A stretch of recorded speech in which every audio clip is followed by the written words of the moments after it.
Lih sem poslušal vaš pogovor božični. Ja, ne v celoti sicer, ampak sem dobro začel. Božični, a ja, remote. Božični, ja, Ke smo, ChatGPT. Ja. In tvoje, kako se ti je zdelo?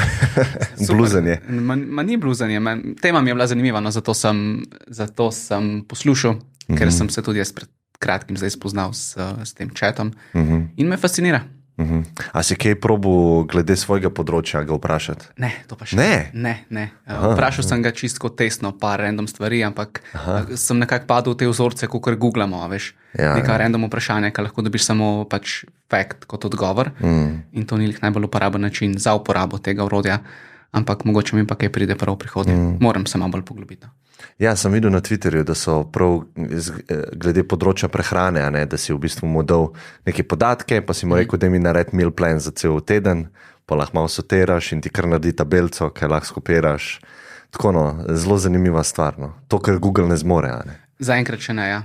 Je pa zanimivo, ne vem, koliko, lih to nisem še poskusil nikoli, ne, teh ali sestavin, ali napiši mi jedilnik za 5 dni.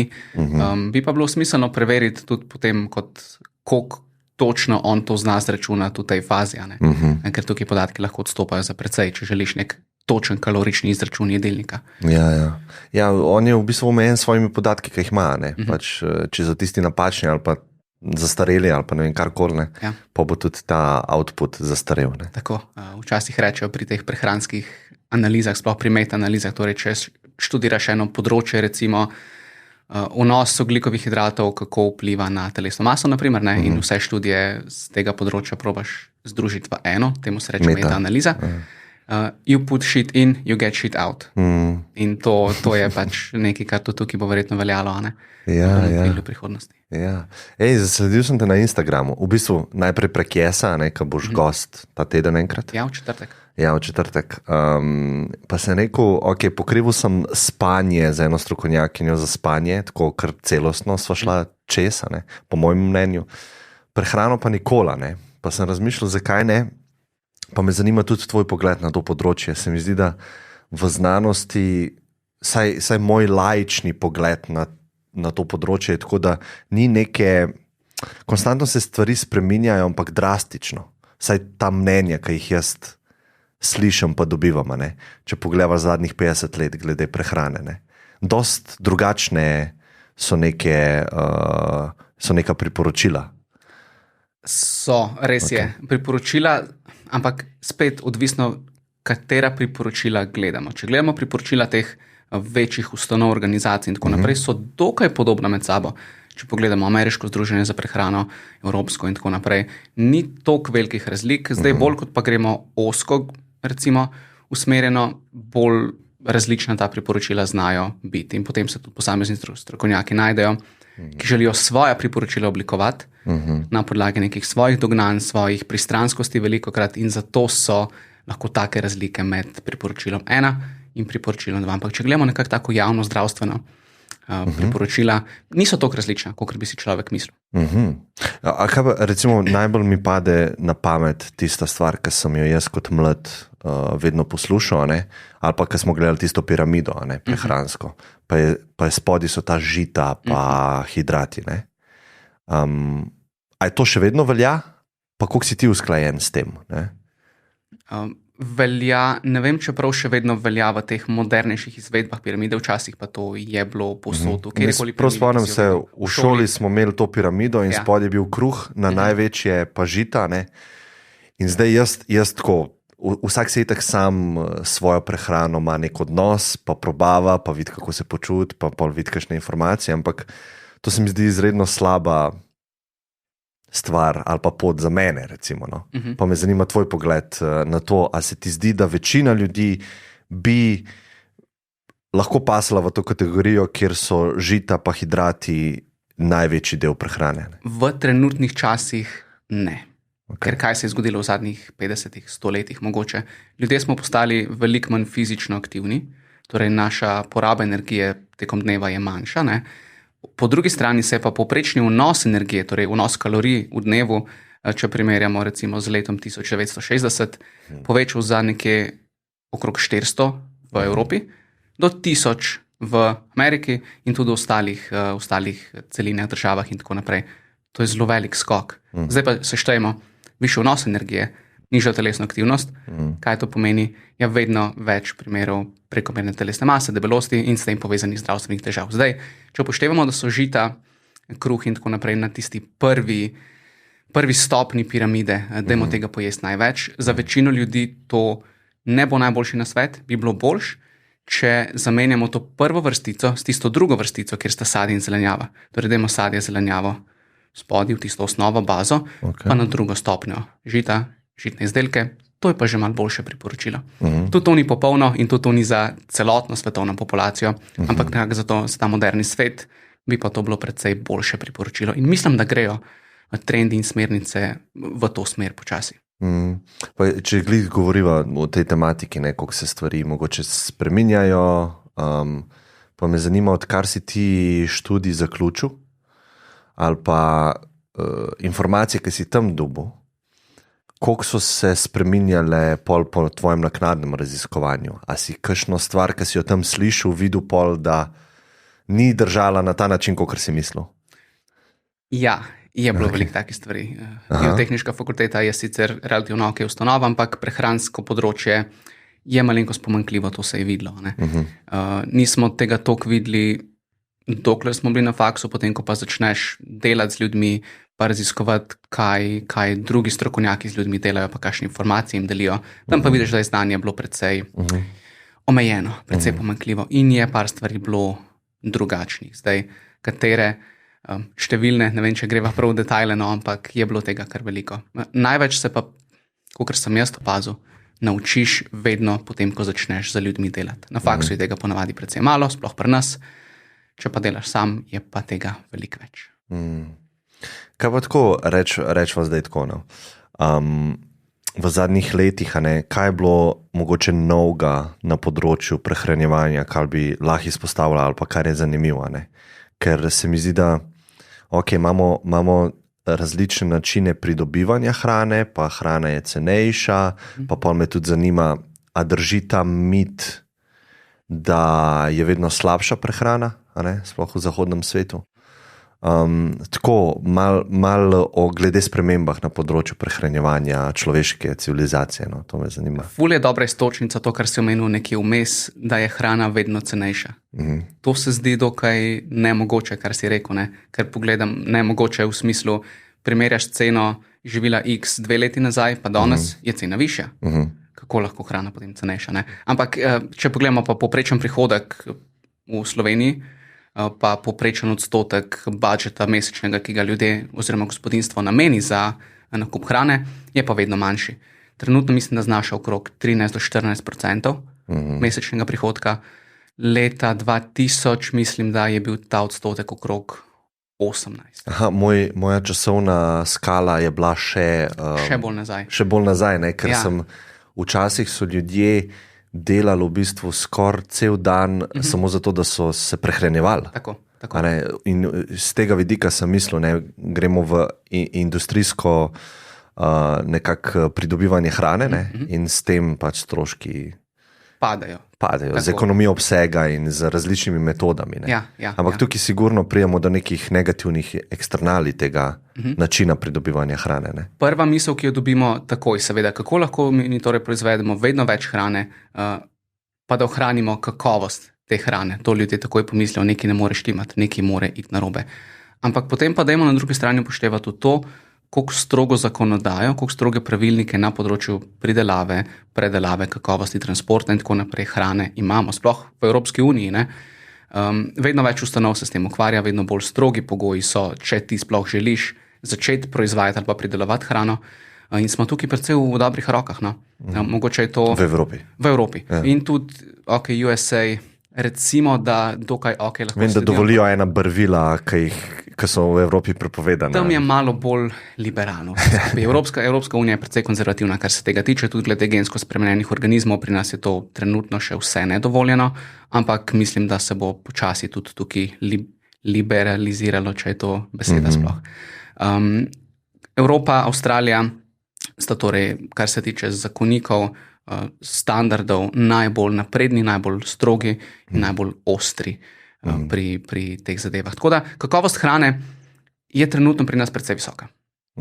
Katerakoli hrana se nahaja na trgovinskih policah, je šla čez vse potrebne standarde, skozi vsa potrebna sita in je tam, da lahko rečemo, da je kakovostna, varna in da ni nič narobe, če jo uživamo. Kaj pa v primerjavi s hrano 20 let nazaj? To je pa zelo težko reči. Zelo težko reči, zato Se mi zdi, da imajo ljudje to v glavi. Ne vem, če imaš ti tak občutek. Imajo lih zato, ker spet tukaj se vrnemo nazaj, kako lahko mi vedno več hrane proizvedemo, pa nikjer ni padla kakovost.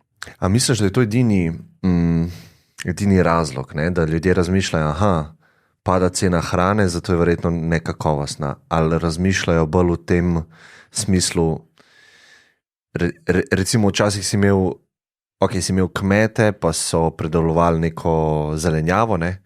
Danes pa priješ v Špar ali pa v neko trgovino in vidiš zelo lepo zelenjavo in tukaj se ti mogoče zdi nekaj narobe, da je nekaj umetnega. Ne?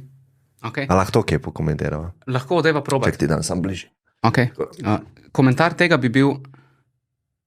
Gre? Good. Okay. Kako lahko to pokomentirava, je enostavno tako. Kokar gre naprej tehnologija, pogledamo telefone, računalnike, vse tako, gre tudi naprej tehnologija, če lahko temu rečemo, pri proizvodnji hrane. Tudi kar se tiče selekcije tega, katere produkte sejemo oziroma jih potem pač jemo. Ne? Če primerjamo koruzo 100 let nazaj, koruzo zdaj, je to šlo precej dalje. Če so bili storži koruze prej toliko veliki, zdaj so taki. Ja, pridelek je lahko seveda večji in tudi koruza v trgovini, če jo kupiš, zgleda lepša, zgleda večja, kot če bi jo ti zrastel nekako doma. Ne vem, če bi lahko rekli, da so ljudje tukaj ful skeptični samo zato, ker to zgleda tako, kot zgleda, ampak jim ni jasno, zakaj to lahko zgleda tako, kot zgleda. In tukaj je seveda odgovor spet ta selekcija tega, kaj mi sejemo. Seveda želimo imeti najboljši pridelek, da imamo posejati tisto seme, da bo dalo najboljši produkt. Hočemo najboljši produkt ali hočemo najlepši, pa največji izkoristek? Ker to so mogoče lahko različne stvari, ker imaš lahko različne cilje. Zdaj, mogoče to je spet en mit, ne vem, kje sem to slišal, da v bistvu danes bi mogel 3 pomaranče pojesti, da bi dobil količino hranil, ki si jo leta 40 dobil iz ene pomaranče. Zdaj ne vem, če to drži. Ampak večje so, recimo bolj preferiramo sladkobo in gremo v ono smer, ki je lažje prodati, ne pa tisto, ki je bolj hranljivo. Točnega odgovora tukaj nimam, ga ne morem dati iskreno, ker nimam podatkov o tem, koliko je bila pomaranča hranljiva 40 let nazaj, pa 100 let nazaj, pa koliko je hranljiva zdaj. Ne vem pa, če bi lahko rekel, da prihaja do takih ekstremnih odstopanj, torej da bi mogel krat 3 količino zdaj pojesti, ker če bi bilo temu tako, bi bili ljudje vsi podhranjeni. Vedno večja stopnja podhranjenosti na svetu bi bila. Opažamo pa vedno manjšo, vse v razvitem svetu. Tako da te informacije so vse tako za preveriti, ampak pravim odgovora pa na to trenutno žal nimam. Ok, Erne, greva zdaj tako res na meso tematike. Ne mislim na meso dobesedno, no? Ampak kaj bi recimo bila neka optimalna dieta? Lahko vzemeva nek dan poprečnega človeka, ki je poprečno telesno aktiven, kaj bi mogel jesti? Tako, primer, če imava jedilnika. Greva čim bolj specifično. Ja, to bi bilo bolj koristno, se mi zdi. Ja. Zmenjeno, pa greva začeti bolj na široko najprej. Okay. Jaz, ko delam z ljudmi, probam predstaviti, kaj je zdrava prehrana in to jim predstavim s pomočjo 4 kriterijev, ki jih mora ta prehrana izpolnjevati. Prvi kriterij, prehrana mora biti energijsko tebi primerna, torej kalorični vnos mora biti ne previsok, ne prenizek, ampak tak, da ti omogoča neko zdravo telesno maso, zdravo telesno sestavo. To je prvi pogoj, zelo splošno. Ne? Drugi pogoj, mora ti zagotavljati prehrano vsa hranila, ki jih tvoje telo potrebuje v zadostni količini. Torej mora biti hranilno bogata. Ok, spet precej splošno. Tretji pogoj, prehrana mora biti združljiva s tvojimi preferencami, versko izpovedjo, kulturo, navadami.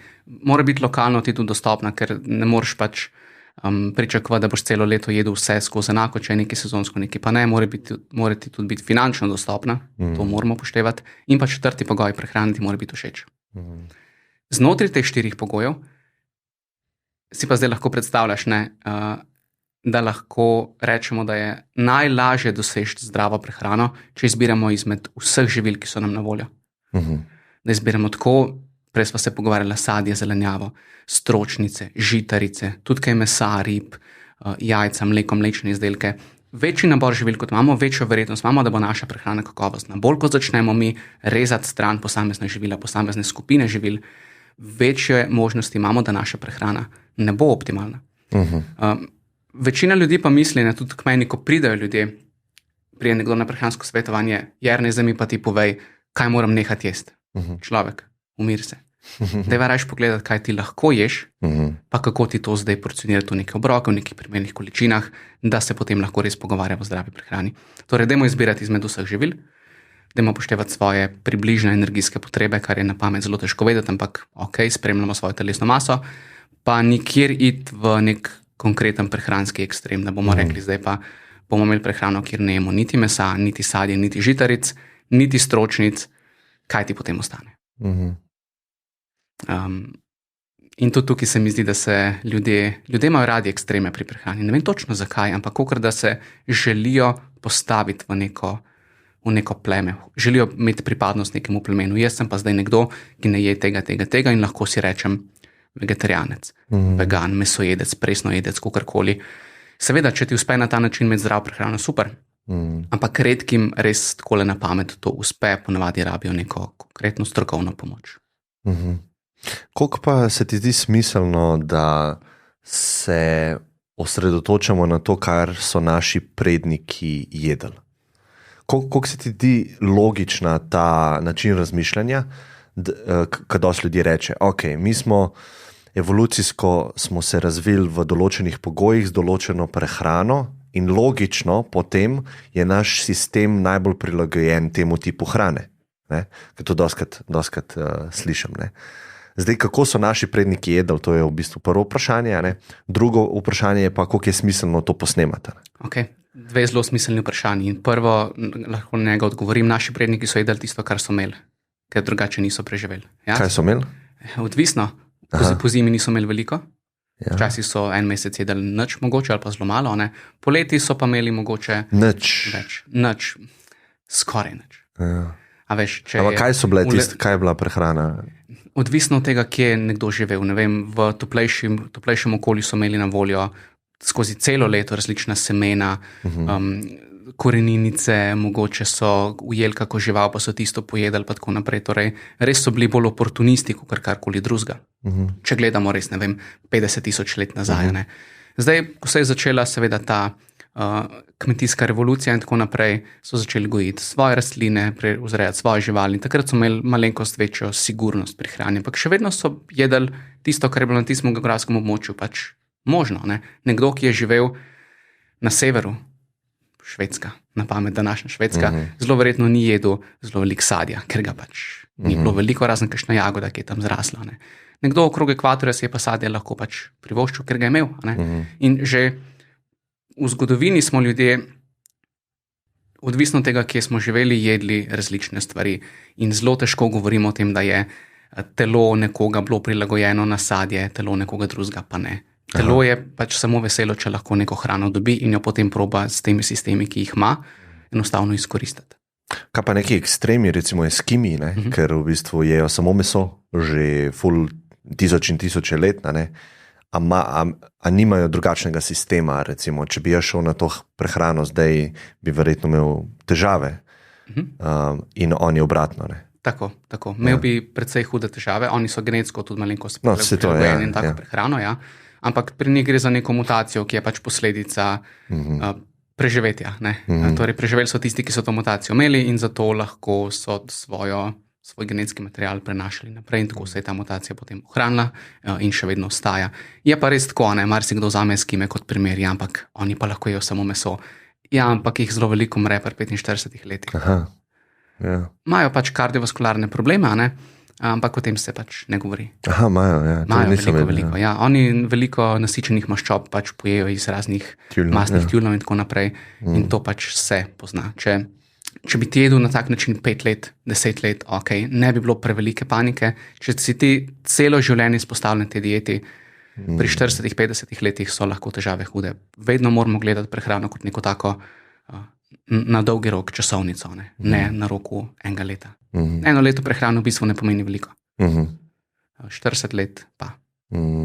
Ja, se tako je z vsako stvarjo. Ja. Verjetno, ne. To je drugi del vprašanja, koliko je smiselno posnemati prehrano naših prednikov. Ne. Pa s tem mislim prednikov pred kmetijsko revolucijo. Ne. Ja, dajmo se vprašati, zakaj bi to bilo sploh smiselno, kaj je razlog? Ta logika, njihov sistem je bolj prilagojen ta tip hrane. Ne. Ti bom dal en primer, ki verjetno bi se strinjal z mano, da je tam tiči razlog, zakaj je sladkor škodljiv za nas v takih količinah. Ne. Zato, ker ga ni bilo toliko na voljo. Ne. In v bistvu naš dopaminski sistem nagrajuje najdbo sladkorja v obliki nekega medu in to nam zelo godi, ko to jemo. Ne. Zdaj pa pač imamo industrijsko predelan sladkor v količinah, ki jih v naravi ne bi mogel nikoli to koncentrirano najti. Nikoli, ne. In zdaj imaš v bistvu na voljo to poceni oziroma skoraj zastonj, te Snickers bari, to je skoraj zastonj, 1 evro, full kalorij dobiš. Ne. Tako da klepol človeški organizem zelo hitro lahko škodo sebi dela, zato ker njegov sistem ni prilagojen, da bi se temu uprl na način, da bi zaščitil sebe, ampak se lahko zastrupla. Ne. Pa se lahko greva pol tudi na sladkor specifično, ampak tukaj je ena taka logika, ki se meni osebno zdi smiselna. Ne. Če tam niso imeli na voljo, imamo klej zdaj neko anomalijo, ki je tok na voljo in to nam škoduje. Zdaj, kjere stvari so še take, ki lahko rečeva pol za žita, recimo. Ne. Žita niso bila na voljo v taki količini, pa to koncentrirano v obliki neke moke, pred kmetijsko revolucijo. Zdaj pa v bistvu imamo na spodnjem delu piramide, to je v bistvu za nas največ kalorij iz tega ne bi dobila. Ne. Okay. Ta logika, no. Ena kontroverzna trditev mogoče. Sladkor sam po sebi ni škodljiv. Sam po sebi ni škodljiv. Ja, mislim seveda v količinah, ki so neškodljive. Okay. Ja. Ja. Tako kot voda, ampak voda je tudi škodljiva v prevelikih škodljivih. Vsaka stvar je v prevelikih, vsaka snov je lahko škodljiva, če je zaužijemo preveč ali pa preveč v nekem krajšem časovnem obdobju. Zdaj, marsikdo misli, da je sladkorjem samim po sebi nekaj narobe, veš, sladkor, bela smrt, tisti beli kristali in tako naprej. Veliko enih takih sporočil kroži okrog. Ampak glavni problem sladkorja sploh ni sladkor sam, ampak tisti presežek energije, ki ga je zelo lahko zaužiti, če uživamo živila, ki imajo veliko sladkorja. Ampak, spet ena pomembna stvar, česa zraven teh živil še veliko zaužijemo. Kaj ima Nutella ali pa čokolada še poleg sladkorja noter? To tebe vprašam. Palmovo olje, ne vem. Okay. Ali pa odstrani palmovo, pa samo dodaš besedo olje. Pa iz olja preneseva maščobo. Aha. Vsa ta visoko procesirana živila, ki jih imamo mi zelo radi, čokolade, peciva, tortice, bomboni, so vedno kombinacija sladkorja in maščobe. Nikoli samo sladkorja. Kdaj si nazadnje napadel med na žlico? Čakaj. Pecivo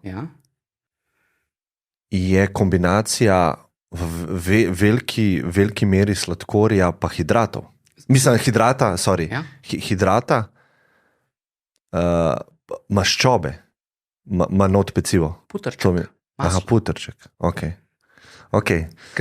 Sploh te, če pogledava industrijske, v narekovajih, izdelke, razni tiramisuji, torte, sladoledi, to ni nikoli samo sladkor. Imaš kombinacijo sladkorja, pa kakšnih ogljikovih hidratov, drugih, torej moke, pa vedno je precej maščobe.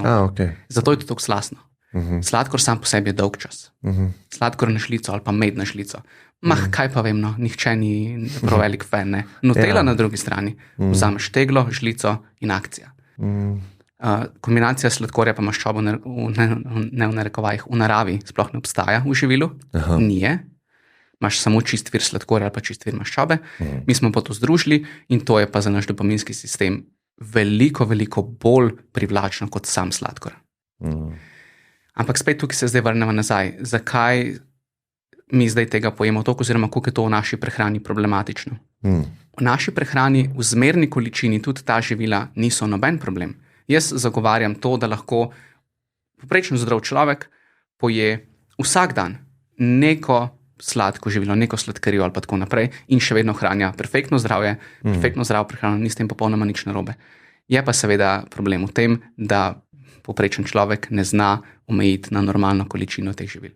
Ker je zelo lahko pojesti 2 snickersa namesto enega.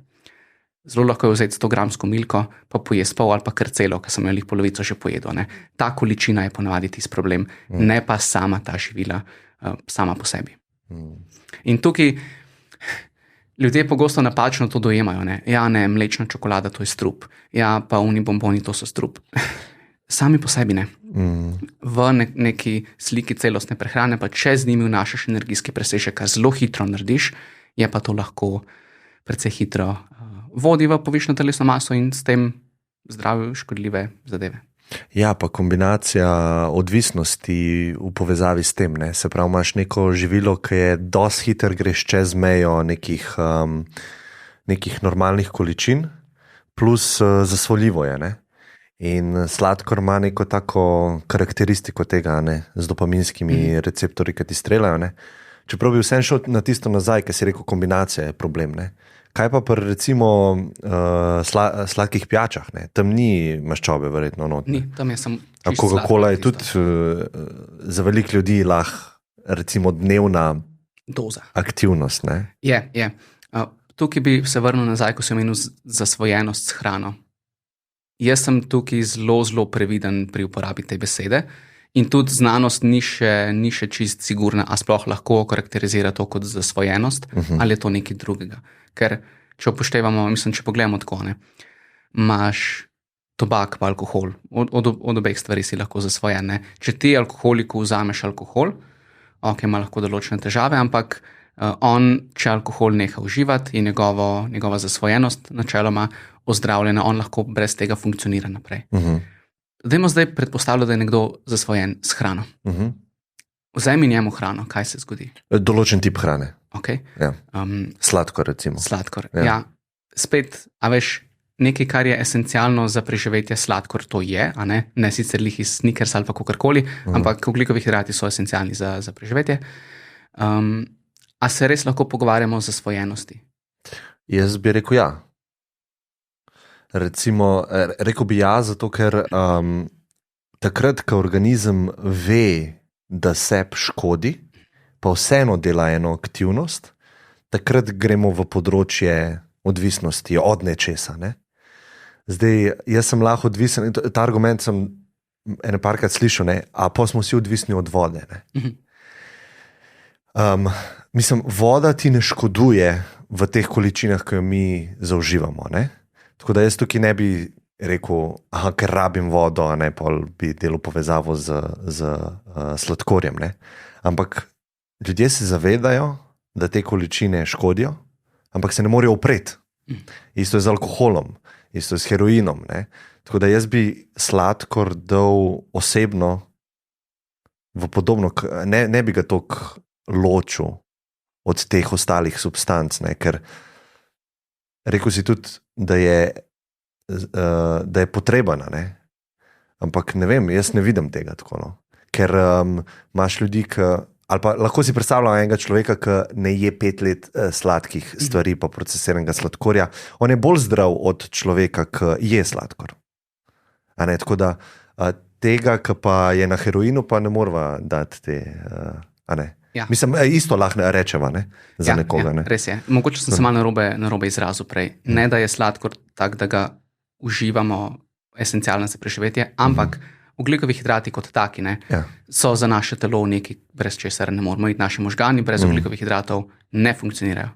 Zato jih tudi sami, torej ogljikove hidrate, znamo sintetizirati v telesu. In naše telo mora imeti nekaj sladkorja. Takega sladkorja, kot ga pojemo s hrano, vedno nekaj na voljo. In tukaj je spet ta dilema, a je potem res neka škodljivost tukaj prisotna, a res lahko govorimo o zasvojenosti. Neka taka siva, čudna cona je in zato sem jaz pri tem raje previden. Drugi razlog, zakaj sem previden pri zasvojenosti, odvisnosti s hrano in tako naprej. Predstavljaj si ti, da si nekdo, ki nima lih veliko samokontrole, kar se tiče uživanja sladkih živil. Mogoče ima malo povišano telesno maso, mogoče ima že tako malenko slabšo samopodobo zaradi tega In zdaj je njemu od malega do odrasle dobe stalno spremlja tiste informacije v družbi. Sladkorni odvisnik. Jaz sem pa odvisna od čokolade. Jaz sem pa zasvojena s sladkarijami.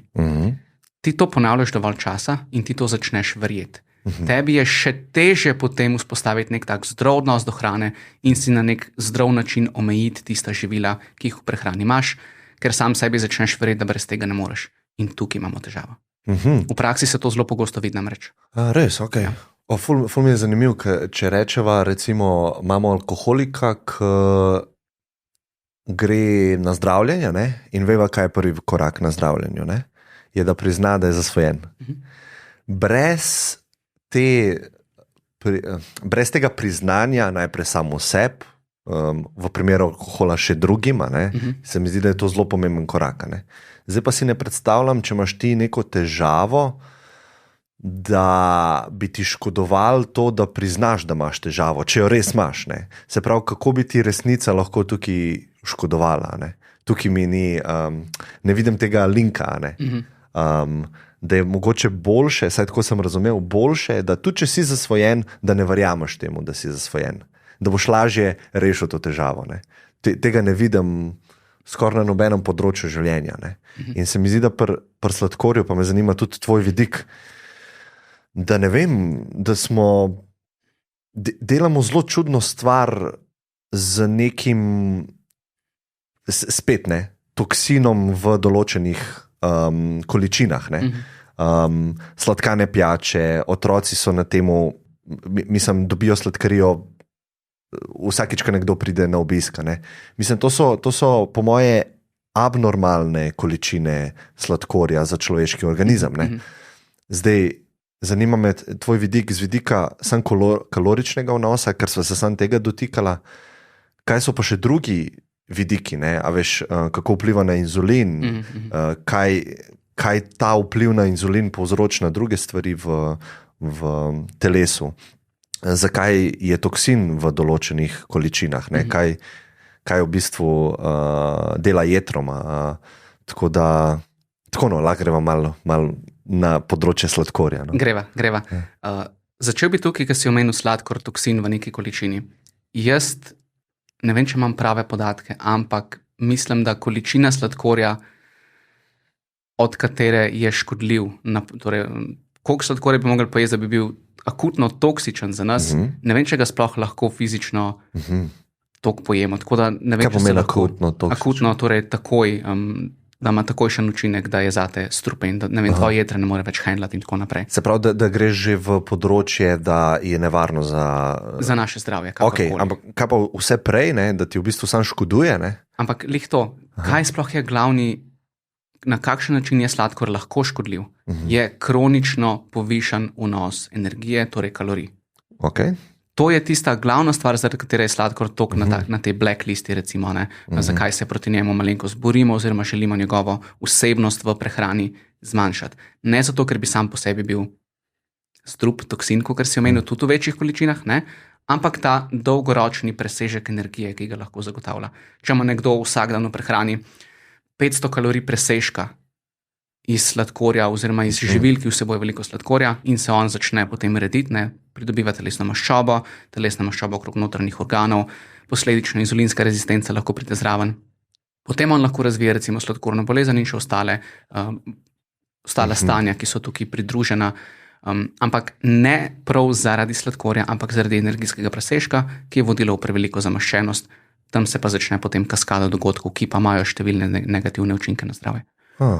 Se pravi, če dava nek tak miselni eksperiment narediva, jaz sem, midva mene zmerva, vse, kar ti potrebuješ, da določiš, kakšen je moj dnevni kalorični vnos. In zdaj narediva tako, ne. Klemen narediva nek test, ti rabiš 2000 kalorij na dan. In mi bova tebi dala to z belim cukrom. Okay? Zdaj rabiš pa še ena druga hranila, to bova midva suplemente naredila, ne. In se pravi, jaz bom popolnoma zdrav človek po enem letu. Ljudje imajo radi prehranske ekstreme, se spomniš tega, kar sem prej rekel? Ta miselni eksperiment imam, ne? Vem, ampak... Ker če je samo kalorični vnos problem, pa bom jaz ok. Če bi ti užival 2000 ali pa vse svoje energijske potrebe samo s sladkorjem. Belim. Vse ostalo bi pa imel suplemente, torej vitamine, minerale in tako naprej. Suplemente. Prva stvar, ki jo vidim, bil bi skozi lačen. To je prvi problem, ne bi se tega niti mogel držati, problem v praksi. Druga stvar, bil bi beljakovinsko podhranjen. Ker ne suplementiraš beljakovin, če sva rekla, da greš. Dava še to. Torej, odstranva malo cukra. Torej, 15% energijskega vnosa iz cukra odstranva, dava samo beljakovine. Okay. Potem ti manjka prehranskih vlaknin. Mogo bi tudi to suplementati, mogo bi dati še eno dopolnilo. A je to kaj kalorij pol? Malenkost, ampak zanemarljivo praktično. Ne? Zdaj, če to prehrano tvojo pogledava, a je optimalna? Absolutno ne. Ker ješ samo čisto energijo, torej sladkor, čista energija. To pomeni, da si stalno lačen, suplementaš vse ostalo. Ampak imam ful močno voljo, da ne bom, se pravi, lačen sem, ampak držim ta eksperiment. Recimo, ne bom pojedel še, ne bom šel čez 2000. Nisem prepričan, kaj bi se zgodilo, iskreno. Tazga eksperimenta še nisem zasledil, ne vem, če se ga je kdo na tako dolgo časovno obdobje šel. Verjetno bi se različni markerji zdravja malenkost poslabšali, ampak ne vidim konkretnega razloga, da bi se poslabšali ful, če bi ti ohranil neko stopnjo telesne aktivnosti zraven, če bi dovolj spal in če bi tudi ostale komponente tega healthy lifestyla bile prisotne. Ampak spet, to je tako, to je long shot zdaj. Prehrana ta bi bila absolutna katastrofa, kar se tiče logistike in tvojega počutja. Zdaj, če pa se pogovarjajo čisto o učinkih na zdravje, pa mogoče imamo koga, ki bo to želel probati. Ampak ne priporočamo, valjda. Ne, valjda, ampak bom šel prav pogledat, če obstaja kakšna raziskava, ki je podobno stvar gledala, se pravi velika vsebnost sladkorja, pa da so kalorije še vedno tam z B skupino, a ne? To bi me zanimalo. Ne? Študije krajše na to temo ni bilo 100% od sladkorja, ampak je bilo, na pamet govorim, 40-50, kar je vsem zelo velika.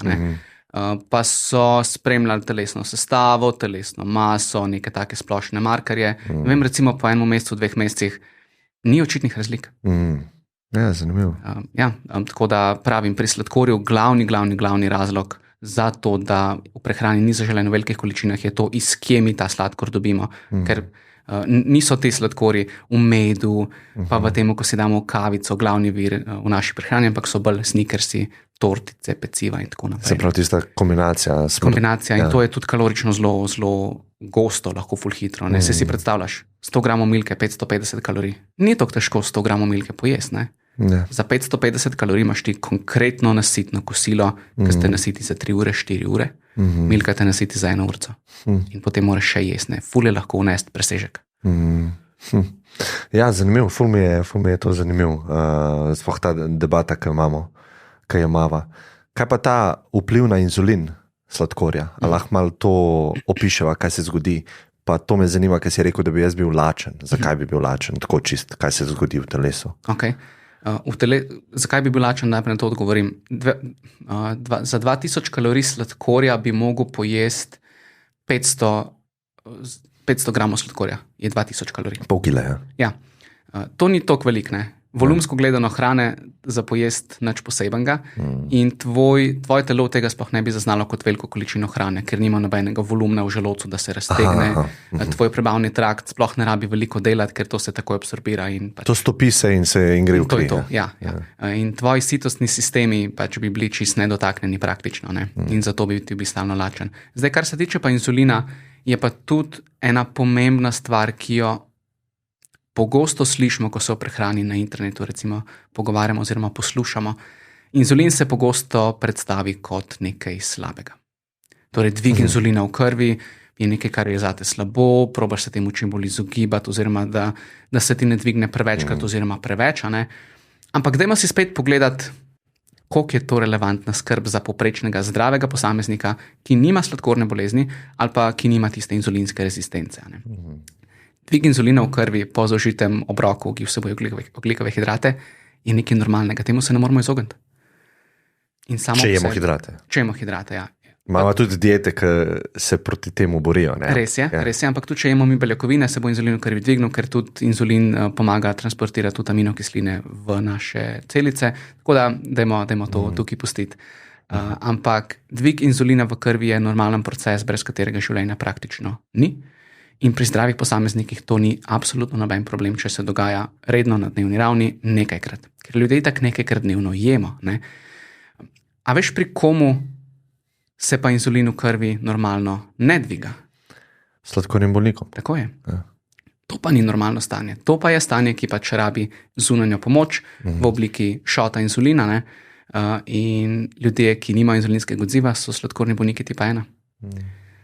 In spet, o čem se tukaj pogovarjamo zdaj? A mi res želimo biti kot sladkorni bolniki tipa 1? Načeloma ne, ker pač želimo imeti čist normalen inzulinski odziv. In inzulin v krvi, ko se dvigne, torej, tako imamo, če si predstavljamo, to je inzulin, to je krvni sladkor. Ne? Ko mi obrok pojemo, se dvigne krvni sladkor, dvigne se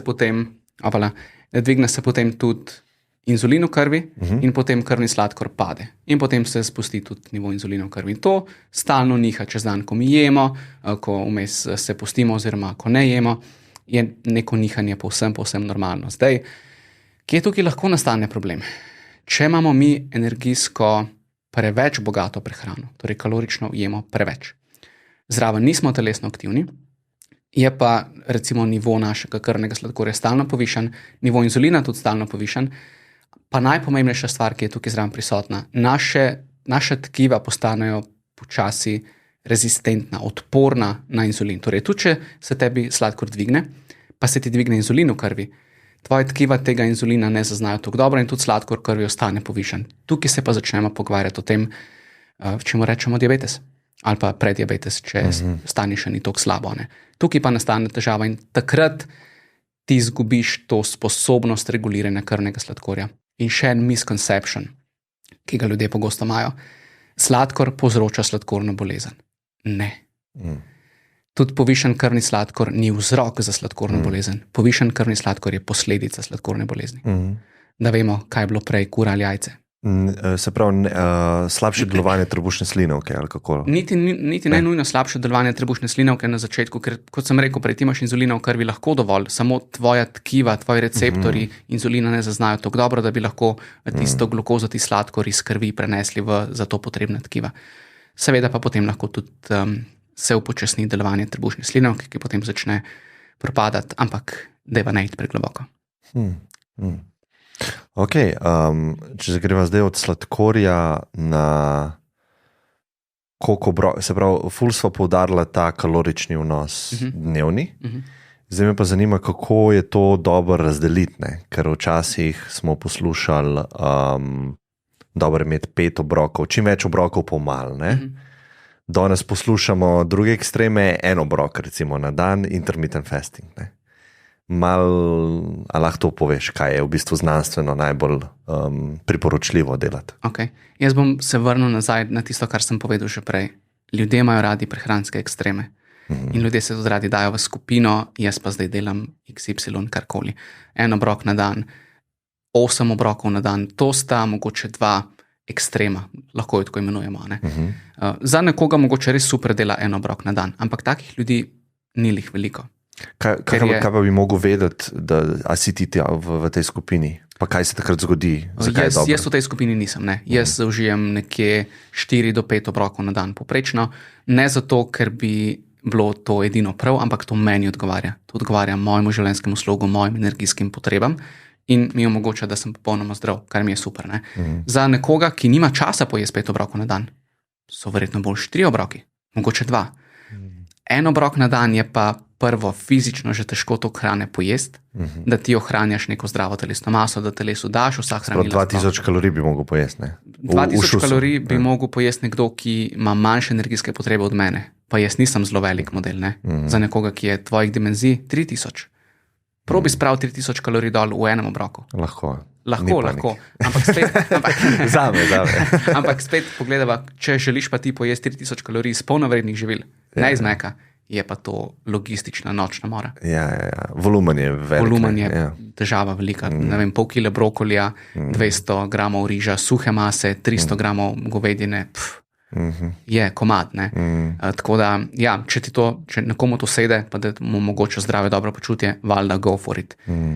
Če ne vidiš posebne potrebe potem, pa kaj bi 2-3 obroke na dan.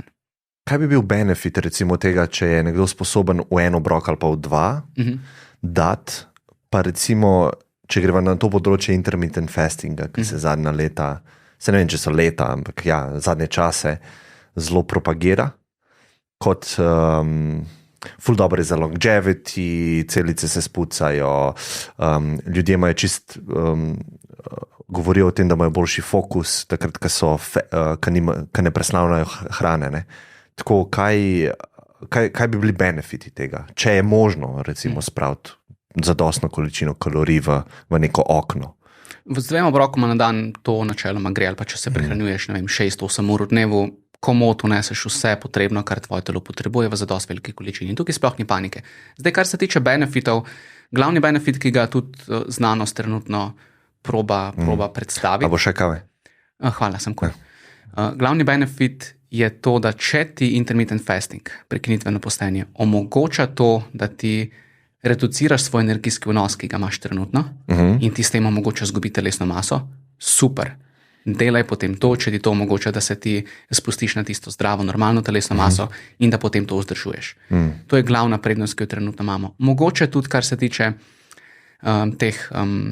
torej glikemije, kako bi temu rekel po slovensko, zmožnosti presnove ogljikovih hidratov, za nekatere posameznike je mogoče boljši način za to, da pride spet do neke zdrave meje, če se bliža nekemu diabetesu ali pa kaj podobnega. Kar pa se tiče autofagije, kogar si omenil ti, pucanja celic in nekaj takih zelo takih magičnih benefitov mogoče, ne.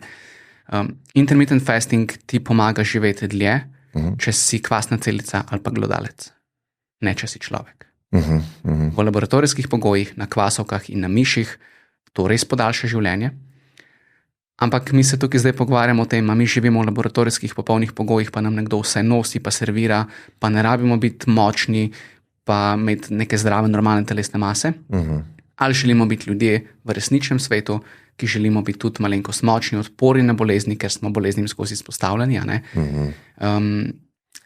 pa zaenkrat nimamo nobenih benefitov. Ja, autofagije in tako naprej. Se pravi, ne vidiš te povezave med mišjo, ki je imela neke efekte, pa človekom v realnem okolju? Tako.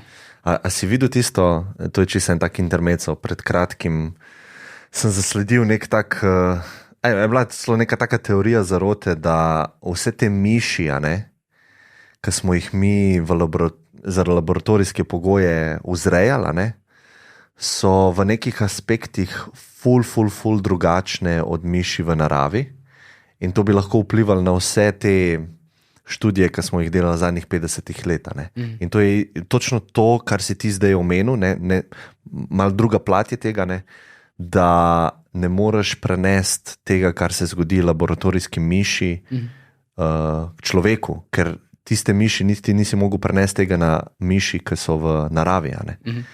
In to bi pomenilo za znanost, pa za velik študij, ki smo jih mi delali zaključke na podlagi tega, da bi mogli še enkrat revizitati, ker v bistvu vzemamo neko tako izolirano okolje, tam dobimo neki sledek in potem ekstrapoliramo mentalno, to bi se tudi zgodilo nekemu človeku, v teh pogojih, ampak nikoli niso taki pogoji.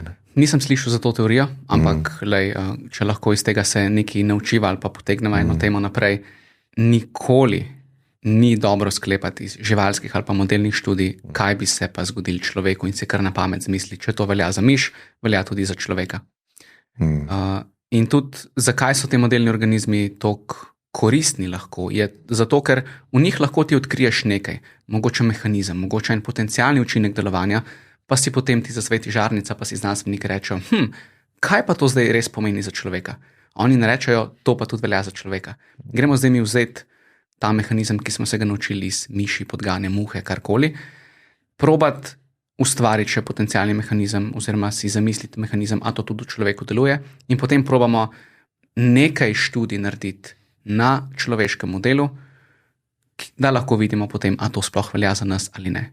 Nikoli pa si izmisliti na pamet, ker če bi si izmislili na pamet, bi lahko rekli tudi tole, ok, čokolada lahko pri določenih psih povzroči hudo alergijsko reakcijo in pes umre. Ljudje ne smejo jesti čokolade. Hvala lepa. Ne gre to tako, ne. Znanost pač tako ne deluje.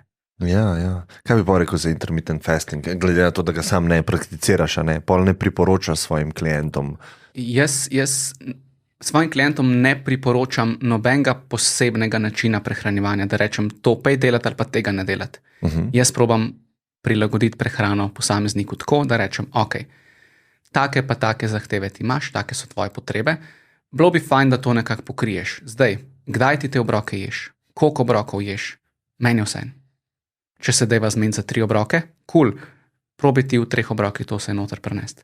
Če so ti obroki razporejeni enakomerno čez dan, ok, fine with me, pejte potem dela to. Če ne, če bi jih razumel samo opoldne, popoldne in zvečer, ok, tudi to gre, a ne?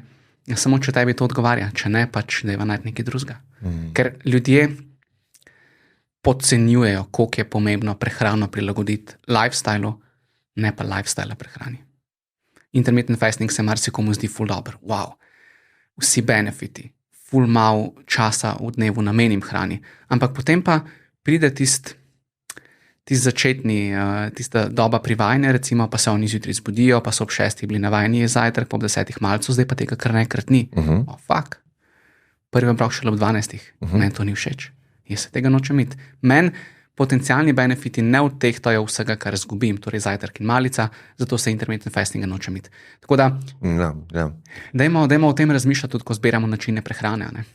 Ja, jaz lahko svoj primer povem, ne, da tako, vedno, ko me sprašujejo, veliko stvari probavam, pa sem čez leta probaval na področju zdravja in vsega tega optimizacije. Ne? In vedno rečem, da to, da sem začel intermittent fasting, jaz osebno pri sebi vidim kot največji benefit za najmanj efforta od vseh stvari, ki sem jih implementiral. In to zdaj držim že, 5 ali pa 6 let. Zjutraj ne jem in mogoče je bilo sam prvi mesec, da sem imel ta efekt, da je bil telo navajen in sem bil lačen. Zdaj sem tudi lačen, recimo zdajle, ne? Ampak me ta občutek nič ne moti. Nič ne mota, ne? In v bistvu, ne vem, ta fokus, ki ga dobim, jaz tako čutim, je ful vreden. No? Sploh zjutraj, ne? Da sem zelo čutim zavest kot tako ostro, ne? Zelo tako lahko se fokusiram na eno stvar, misli niso v nekih oblakih, ne tavajo. Ne? In se mi zdi, da je to posledica tega, ker pač zjutraj ne jem, ne? Ampak tako jaz verjamem. Ne, sej, če nekdo opazi neke koristi določenega načina prehranjevanja, recimo intermittent fastinga, super, valjda, daj potem pejte se to v praksi, delaj to. Ampak ne pomeni, da če deluje zate, da bo delovalo za tvojo partnerko, mamo ali pa kogarkoli, ki bi ti zelo navdušen, pa bi rekel, zame to ful dobro dela, daj še ti to probaj. Mogoče enim osebam to ne odtehta. Ja, tak je efekt. Ne? Eni so probali v mojem krogu in jim je isti efekt so imeli kot jaz, eni so pa probali, pa niso imeli tega efekta ali pa niso mogli zdržati pač, ali pa šli iti čez to navado. Eni pa večeri ne jejo, ne pač. Različni smo, absolutno. Ne. Sem tako generalno, kakor smo različni, jaz vsem mislim, ne, verjetno imamo midva enega skupnega prednika, ne. Neko celico ali pa neka, če greva ful 1000 let nazaj. Ne. In mislim, da smo tudi ful podobni, ne, v določenih aspektih. Ne. Pač vsi smo ljudje, kakor sem rekel, imamo istega prednika in mogoče imamo ene skupne točke, ki so vredne, da se jih šeramo med sabo. Ne? Imamo pa tudi tukaj znanost, da nam pove kakšne stvari, da ne tavamo preveč časa v teh svojih eksperimentih. Ne? Tako, kakor smo si podobni, smo si obenem tudi različni, ne? In zdaj vsak pa te specifike more zase najti, kaj mu odgovarja, kaj ne, potem pa se sproti to prilagodi. Ok, rekel si nekaj o ekstremih, a ne? Greva malo čez te ekstreme. Greva najprej veganstvo. Okay. Kaj bi bile potencialne nevarnosti, pa potencialne prednosti tega načina prehranjevanja, kot si ti videl, ne, v praksi. S čim greva začeti? Kaj imaš ponovadi navado? Plusi ali minusi? Najbolj, da damo minuse stran. Okay. Ljudje se pogosto ne zavedajo, koliko drugačna je zares veganska prehrana od vse jede prehrane, oziroma koliko bolj omejena je. Okay? Sploh, če pogledava beljakovinske vire živil. Česa vegani ne uživajo, so živila živalskega izvora. Meso, mesni izdelki, ribe, morski sadeži, jajca, mlečni izdelki, med. Mislim, da smo naštela vse. Okay? Ja. In zdaj, ko probaš ti sestaviti obroke, kar naenkrat ugotoviš, jaz pa veliko stvari zdaj ne smem jesti. Okay? Ampak po eni strani pa tudi nimam pojma, s čim naj zdaj to nadomestim. In kar naenkrat je moja prehrana postala beljakovinsko zelo revna in tudi hranilno načeloma bolj revna, ker beljakovinsko bogata živila, meso, mesni izdelki, jajca, mlečni izdelki in tako naprej, to so hranilno zelo, zelo, zelo bogata živila. Okay? In tudi na ta način prehrano oropaš oziroma osiromašiš določenih hranil, ki so prej v prehrani bila, zdaj jih pa ni, če jih ne nadomestiš primerno. Zdaj, če pa je veganska prehrana dobro planirana, dobro zastavljena in če oseba ve, s čim mora to nadomestiti, postane pa malenkost lažje vse skupaj. Ampak še vedno je malo več organizacije, malo več planiranja, pa malo manj svobode pri tem, ko greš ti jesti nekam na zabavo, na večerjo in tako naprej. To so tveganja, to so kompromisi, ki jih pač sprejmeš, če se za to prehrano odločiš. Kaj pa, če sva konkretna? Konkretna sva bila pri proteinih, a ne pri beljakovinah. Kaj imajo še ponavadi vegani premalo v sistemu vitaminov, katerih hranil v bistvu? Eno zelo očitno in zelo direktno pomanjkanje, ki se pojavi, ko nekdo začne jesti vegansko, je vitamin B12. Vitamina B12 živila rastlinskega izvora praktično ne vsebuje, tako da ga je treba obvezno nadomeščati. Če si vegan, se pravi obvezno? Obvezno. Kot vsi vitamini, so esencialni, torej mi jih ne znamo sami sintetizirati, moramo jih zaužiti s hrano. Zdaj, če ti iz prehrane odstraniš vse, kar vsebuje vitamin B12, tega nič ne ostane več in ga je treba suplementirati v obliki dopolnila. To je non-negotiable stvar. Brez tega se veganstva sploh ne ide, ker so nevrološke posledice lahko ful hude, če ne pri osebi direktno, pa pri njenih potomcih. Pa je isto, recimo, jaz recimo jem meso, pa dobim nek B12 vitamin. Recimo, če jaz ne bi jedel teh stvari, a je enako, ali pa a bi na enak način dobil ta B12 z suplementom, s tableto? Če je enako učinkovit? Ja. Načeloma je dovolj učinkovit in so tudi doze, torej količina B12 je veliko više v suplementih, kot ga ti dejansko rabiš, tako da ga ziher dobiš dovolj, tudi če je razpoložljivost v tem dopolnilu malenkost slabša. Ok, se pravi, proteine, kot vegan pazim proteine, B12. Tako. Železo in cink sta ponavadi precej pomanjkljiva tudi, ker odstraniš veliko mesa in mesnih izdelkov. Tako da se tukaj spet zanašamo na različne oreščke, stročnice, in pa tudi na dopolnila, če je za to pač potreba. A so tudi učinkovita na isti način kot B12? Z vidika absorbacije, se to lahko tudi pol govorijo malo več o suplementih, ampak ljudje imajo v glavi, recimo, ali pa ne vem, če je to mit, ali pa če drži ali če ne drži, da te stvari, te recimo vitamine, ki jih suplementi dobim, se ne absorbirajo dobro, dovolj itd. Ja, absorpcija vsega je ena taka zelo zanimiva stvar. Koliko bi rekel, če te vprašam na pamet zdajle, iz enega kosa mesa, pa iz živil na splošno, ti absorbiraš železa? Se pravi, 100% železa v mesu, koliko od tega jaz dobim v kri, da lahko moj sistem uporab? Ne, malo bi rekel, 10-20%. 10-15%. Ja, in a veš, eni se potem tukaj kregajo, ja, ampak dopolnila imajo pa samo 50% absorpcijo. Kar primerjajo, Ok, ampak 50% proti 10% iz mesa. A je res to prava debata? Načeloma so dopolnila lahko precej učinkovita. Tako da, če se je potrebno na njih zanašati, ok, dajmo se na njih zanašati. Imamo ta luksus, veš? Ja. Imamo luksus. Ljudje 100 let nazaj se veganstva ne bi mogli iti tako učinkovito kot mi. Se niso šli, ne? Tiste na voljo so bili veseli. Sej zato.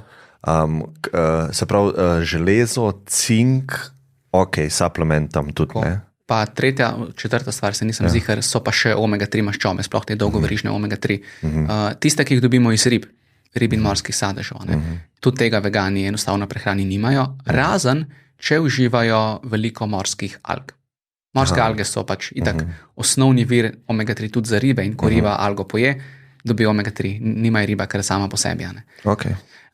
Tako da, če vegani tega v prehrani veliko imajo, suplementacija omega-3 ni potrebna, ampak ne poznam veliko veganov, ki pojejo toliko morskih alg, da bi imeli dovolj omega-3. Pa to so poceni stvari, ki smo naštela B12, omega-3, to je suplementi zelo poceni. Ja. Ok, se pravi, če to delam kot vegan, ti ne vidiš nobenih težav. Jaz ne vidim nobenih težav, če tudi preostanek tvoje prehrane zgleda pestro, mešano, uravnoteženo. Ker ti si lahko vegan, pa ješ čips papriko. Pa ješ potem mogoče smoki. Smoki nisem ziher, ampak veš, o čem govorim. Ne? Smoki po mojem lahko. Ja, razen če ima kak dodatek. Ampak vidimo, ne? Veganska prehrana, če se nekdo odloči jesti vegansko, ne pomeni avtomatsko, da bo to bolj zdrava, bolj hranljiva, bolj uravnotežena prehrana. Lahko je manj kot vse jeda. Tako da treba je vedeti, kaj delaš, ker tisto, kar iz prehrane vzameš, je pač treba nadomestiti. Tvojemu telesu je vseeno iz kje. Če telo nečesa ne dobi, ima pomanjkanje, če nekaj dobi, je pa zadovoljno. Za etična in druga načela je pa telesu gladko vseeno. Ok, veganstvo sva, keto, LCHF. Okay. Lahko malo poveva, zakaj je skonstruiral take diete, Se pravi, to pomeni, da je manjši vnos ogljikovih hidratov, v primeru keto skoraj nič. V primeru low carb, high fat manj. Tako da malo te dve pokomentirava. Okay, pa na isti način prednosti slabosti. Okay. Zakaj bi izmislil si take diete, je ful dobro vprašanje. Diete, vse te z nižjim vnosom ogljikovih hidratov, načeloma bazirajo na tisti inzulinski hipotezi. Torej gremo čim manj dvigati in spuščati nivo inzulina v krvi, ker je to za nas slabo in tako naprej. To hipotezo je znanost ovrgla neštetokrat. Verjeti v inzulinsko hipotezo je približno tako v teh časih, kot da bi verjel v to, da je zemlja ravna. Zelo malo verjetno. Ampak te diete so realnost, ljudje se jih pač grejo, eni zelo učinkovito, eni zelo uspešno shujšajo z njihovo pomočjo, ampak spet se tle pogovarjamo o tisti dolgoročni škodljivosti za naš organizem. Prej sva eskime omenila, visoko nos maščobo prehrani zelo hitro prenese do prevelikega vnosa nasičenih maščob, kardiovaskularno zdravje lahko nastrada. Na nivoju 10 let ne, na nivoju 40 let pa zelo verjetno ja. Kar se tiče pa keto dieta je pa v bistvu nastala iz terapevtskega vidika. Je bila na začetku namenjena zdravljenju oziroma pomoči pri zdravljenju epilepsije in podobnih nevroloških stanj. Pri nekaterih posameznikih, sploh pri otrocih, je lahko dokaj učinkovita, ampak je spet problem dolgoročne vzdržnosti. Otroci jih niso najbolj zadovoljni, če morajo jesti fulenga, zelo mastnega mesa, pa piti olje, pa jesti maslo na žlico. Lahko si predstavljaš, da to ni najbolj fajn, tako da za neka taka krajša obdobja terapije se lahko uporablja, ampak to res ni področje mene ali pa nutricionistov na splošno, to je medicina. Jaz se tega načeloma probam izogibati. Kaj pa slabosti, recimo, a lahko negiramo kakšne slabosti, tako kot sva pri veganstvu naredila, recimo nekdo se odloči za keto dieto, ker mu neke benefite, verjame v njih, gleda določene raziskave in se za to odloči. Kaj bi mogel paziti, recimo, če vse tako je? Ja. Sprav, da ogljikovih hidratov skoraj ne poje. Skoraj ne, ja. To pomeni, da ne je nobenega sadja, žitaric, stročnic tudi ne, zelenjavo tudi malenkost omejeno, tako da iz nekje ta hranila vse treba dobiti. Veliko enih suplementov pride tukaj v igro. Različne folne kisline, mogoče vitamin C dejansko, ker nekateri potem čist nehajo uživati tudi sadje pa zelenjavo. In pa različni te rastlinske snovi, kot so tudi prehranske vlaknine. Prebava na low carb dieti je včasih lahko kar težava. Tako da je to vse treba suplementati potem. Kaj pa je ta ketoza sploh, no? Katera je cilj ketonske diete? V bistvu to enostavno pomeni, da tvoje telo za energijo namesto ogljikovih hidratov, kar je naš primarni vir energije, začne izkoriščati maščobo oziroma iz maščobe ustvari ketonska telesa, ki jih potem lahko oksidira in iz njih tvori energijo. Ketoza je drugače stanje, zelo stresno stanje za telo lahko. In naravno prisotna ketoza je prisotna pri sladkornih bolnikih. Ker oni spet ogljikovih hidratov ne morejo dobro izkoriščati, ker jih telo enostavno ne potegne iz krvi v mišice in tkiva v zadostni količini in potem se začne oksidacija maščob. Tako da ne vem, če se lahko pogovarjamo o zelo zaželenem stanju, presnovnem za zdravo osebo, ampak jaz nisem strokovnjak na tem področju, poznam samo tako malo bolj površinsko, tako da se ne bi preveč globoko spuščal v to. Jaz ne priporočam nikomur protko, zate je pa keto prava dieta, ker vem, kaj vse sabo to prinese. Mogoče to priporočaš, zdaj bom še eno dal, carnivore diet. Ta je mogoče popularna. Najbolj ekstrem. Mislim, ne vem, če obstaja kateri večji ekstrem na področju prehrane, kot je to. Ne? Da lahko povejo, kaj to je. Ja, carnivore prehrana oziroma carnivore dieta je mesojeda dieta. Najbolj ekstremen primer je, da ljudje na tej dieti ne jejo ničesar drugega, kot samo govedino, pa sol. Ja. Pa vodo pije. Pa vodo, seveda, ja. Tako da si lahko predstavljaš, koliko enih živil v bistvu to izloči. To je kot neko popolno nasprotje veganstva. Mogoče še bolj ekstremen primer je presna mesojeda dieta. Samo surovo meso. Aha. Brez toplotne obdelave. Aha. A poznaš Liver Kinga? Poznam, seveda. On ne zagovarja, da ješ jetra, ampak vem, da surova jetra je pa drobovino pa tako. Ja. Ampak še druge stvari verjetno. Jaz sem carnivore dieto probal. Na faksu smo imeli en tak eksperiment. Zbrali smo si katerokoli dieto smo hoteli, se 3 dni te diete držali in potem delali poročilo. 3 dni je zelo omejeno obdobje, ampak sem dobil ta prvi taste carnivore diete. Najslabša stvar v lifeu. Aha, počutje pa tako. Počutje, bolj mentalno počutje kot karkoli drugega, pa a veš tisto, kar si vesel hrane. Ko mi čakam, da bom zdaj pojedel, ne vem, piščanca, neko pašto, pa neko zelenjavo. Predstavljaj si biti vesel samo 2 takih govejih zrezkov. Soljo, ja. Soljo, brez vsega drugega. Jaz sem na koncu... Jaz si predstavljam, ampak okej. Na koncu 3. dneva sem jaz si nisem želel nobenih sladkarij, nobenega, ne vem, zelo sladkega peciva ali pa kaj takega. Jaz sem sanjal o kruhu. Kaj bi jaz dal, da bi zraven tega lososa zdaj lahko pojedel kos kruha? Ali pa bučko. To je withdrawal odvisnika. Po mojem premalo časa si vzdržal. Malo se hecam. Ni mi bilo luštano. Saj se zdi zanimiv koncept, ampak moraš upoštevati ne samo to, kaj ti prehrana da, ampak to, kaj ti prehrana tudi vzame. Ampak če zdaj o mesu govoriva, recimo jaz jem meso, verjetno malo preveč, ampak tako znanstveno, kaj bi rekla, dobro je jesti meso, kolikrat na teden, recimo, v kakšnih količinah, bi rekel tako, zdaj spet če spal zdava tako za nekega povprečnega človeka, kaj bi bilo optimalno. Priznam, da točnih priporočil za meso sploh ne poznam, ker se z njimi nisem zelo veliko ukvarjal. Je pa res to, kar si rekel, da je meso načeloma, lahko rečemo, da ga je dobro jesti. Da ne bo kdo narobe razumel, ni obvezno jesti meso. Tvoja prehrana je lahko super tudi brez mesa, ampak ne moramo pa zanikati dejstva, da je meso hranilno precej bogato. Zdaj, kolikrat na teden meso jesti, je odvisno spet od vsakega posameznika, ampak jaz bi probal bolj dati tukaj priporočilo, da probaš tudi, ko zbiraš vire beljakovin, čim več različnih virov izbirati. Da to ni samo meso, pa vsak dan govedina, pa vsak dan piščanec, ali lahko to kdaj jajce, ali lahko to kdaj tofu, stročnice, mogoče kakšne ribe in tako naprej. To, da imaš tukaj diverziteto, da se ne ustaviš samo pri šniclu govejem, ker ti tudi hranilno gledano to prehransko precej ustreza. Pa še ena pomembna stvar je, dajmo mi vedeti, ko se pogovarjamo o mesu, prav meso, to je tisto meso, za katerega vidiš, to je mišica, to je konkreten kos mesa. Ker to je povsem nekaj drugega kot mesni izdelki. Procesirani, ne? Procesirani, suhe salame, šunke, polje, tako naprej.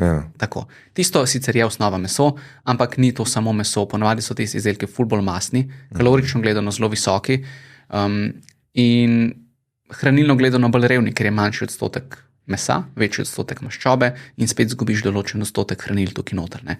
In spet, če upoštevamo povprečen posameznik zaužije itak preveč hrane, preveč energije, bi zelo koristil, če bi pojedel manj mesnih izdelkov, pa več mesa.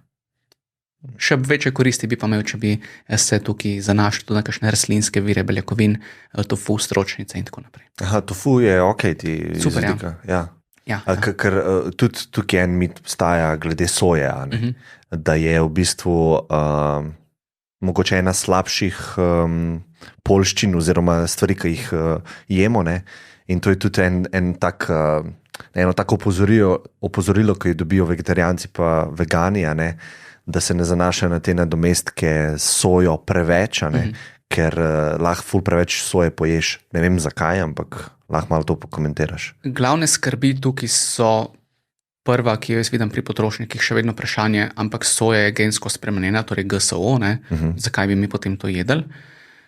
Pa greva najprej na to. Soja, ki jo dobimo na trg Evropske unije, pa jo predelamo za potrebe prehrane ljudi, ni gensko spremenjena, ker ne sme biti.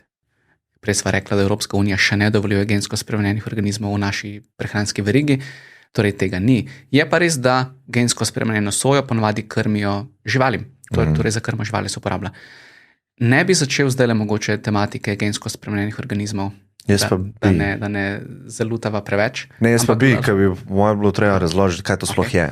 Gensko spremenjeni organizmi so v bistvu organizmi ponavadi rastlinskega izvora, torej soja, koruza, pšenica in tako naprej, ki so genetsko modificirani zato, da izboljšamo njihovo produktivnost, torej da zraste večji plod, da so bolj odporni proti različnim plevelom, da so bolj odporni proti različnim herbicidom, da so bolj hranljiva. Okay. Tudi to znamo narediti. In ljudje, takoj ko to slišijo, njim zasveti v glavi, ok, to je slabo. To je umetno, to je škodljivo, vsi bomo umrli, če bomo to pojedli. Pol pa mogoče malo pustimo svoje pristranskosti pri strani, pa gremo s čistim umom v to debato. Pa se vprašamo, ampak ljudje pa že od nekdaj zelo verjetno selekcioniramo semena, živali in vse, karkoli pač pojemo, tako da damo najlepšega bika pa najlepšo kravo, ki sta tudi največja, skupaj, da bosta imela najlepšega in največjega potomca. Pri koruzi delamo enako, pri paradajzu isto. Zdaj smo pa mi prišli do te stopnje, kjer znamo to gensko selekcijo običajnega križanja enostavno v laboratoriju toliko natančno narediti, da izbijemo ven en gen, pa damo noter en drug gen, ki naredi mogoče rastlino bolj odporno proti vročini. Kar pomeni, da lahko tudi na recimo jugu Španije, tam, kjer je ful vroče, raste nekaj, kar drugače rabi veliko nižjo temperaturo, pa veliko več vode. In potencial tukaj je naravnost ogromen. Je pa odpor ljudi mogoče še večji. Ja. In glavni primer tukaj je, v Aziji so nekaj desetletij nazaj probali rešiti hude probleme pomanjkanja vitamina A. Pomanjkanje vitamina A pogosto vodi v slepoto pri otrocih. S tem, da so ta normalen, navaden bel riž zamenjali z zlatim rižem. Zlati riž je pa riž, ki so mu genetsko so ga spremenili, pa mu dodali noter nekaj, da riž sintetizira zelo veliko vitamina A, kar bi rešil ta deficit vitamina A v tistih populacijah. In so ljudje začeli napolno požigati ta polja zlatega riža, kakor mi se pa tega ne gremo. Čeprav je to zelo dobro nameren poskus bil. In tukaj ta strah in nepoznavanje tematike privede do nekega odpora pri potrošniku, kar je škoda. Ja, ampak lahko recimo razmislva, zakaj prihaja do take skepse. Pa dam recimo primerjavo prej, ko sva se pogovarjala o dietah, pa sva rekla, obstajajo ekstremi diet in čim gremo ekstreme česarkoli v življenju, gremo na področje, ki je bolj tvegano. In zdaj, če greva nazaj na to, ja, mi križamo med sabo, to je recimo stopnja 2, recimo. Križamo med sabo koruzo, da dobimo boljšo. Koruzo, večje plodove in podobno. Zdaj pa mi v laboratoriju gensko to modificiramo, je to iz točke 2 šlo na točko 8. In si v bistvu samo bolj ekstremno eno stvar počel in s tem se mi zdi, da imajo ljudje občutek, da se dviguje tveganje za nezaželjene posledice. Ja. Se mi zdi, da ni tak čisi strte izvid argument ali pa razmišljanje, ampak ja, problem generalno našega sveta je pa tudi nepoznavanje tematik in teorije zarote. Ja. Ampak vsem se mi zdi tukaj tako mal smiselno, da mi ne moramo v bistvu če deluje do točke 2 nekaj, to pomeni, da bo do točke 1500 delovalo. Res je. Ja, veš, lahko se enkrat na tej poti tega, ko mi porivamo stvari v ekstrem, nekaj zalomi. Ne? True, itak. In še dobro, če lahko te prekinem, da imamo na tem mestu znanost. Ker tukaj se spet pogovarjamo o tem, nisi kar nekdo zmislil nekega gensko spremenjenega lososa, pa kar rekel, zdaj bom pa jaz to skrivil pred vsemi ljudmi, pa bom tega lososa naredil nevarnega, strupenega in škodljivega, pa ga dal kar masovno v ponudbo. Ne, tukaj veljajo verjetno še bolj strogi pogoji, ali lahko gensko spremenjeno žival ali pa rastlino damo za masovno proizvodnjo in za prehrano ljudi. In tukaj testi so in študije so in vse so zelo pozitivne. Nobenih konkretnih zadržkov, kar se znanosti tiče, ni, da bi taka živila povzročala recimo več alergij, tega nismo zaznali, da bi bila hranilno manj ugodna, tudi tega nismo zaznali, ali pa da bi kakorkoli drugače bila škodljiva za nas. Ker proces tega je enak, kot se dogaja v naravi, samo še bolj točno usmerjen. Bolj točno usmerjen, pa veliko pospešena. Ne? Mi smo si izmislili, kaj bi naredili in to je pač direktno, ciljno usmerjeno. Zakaj pa je prepovedan v Evropi? Evropa je zelo konzervativna, kot sem prej rekel, glede novosti prehranskih.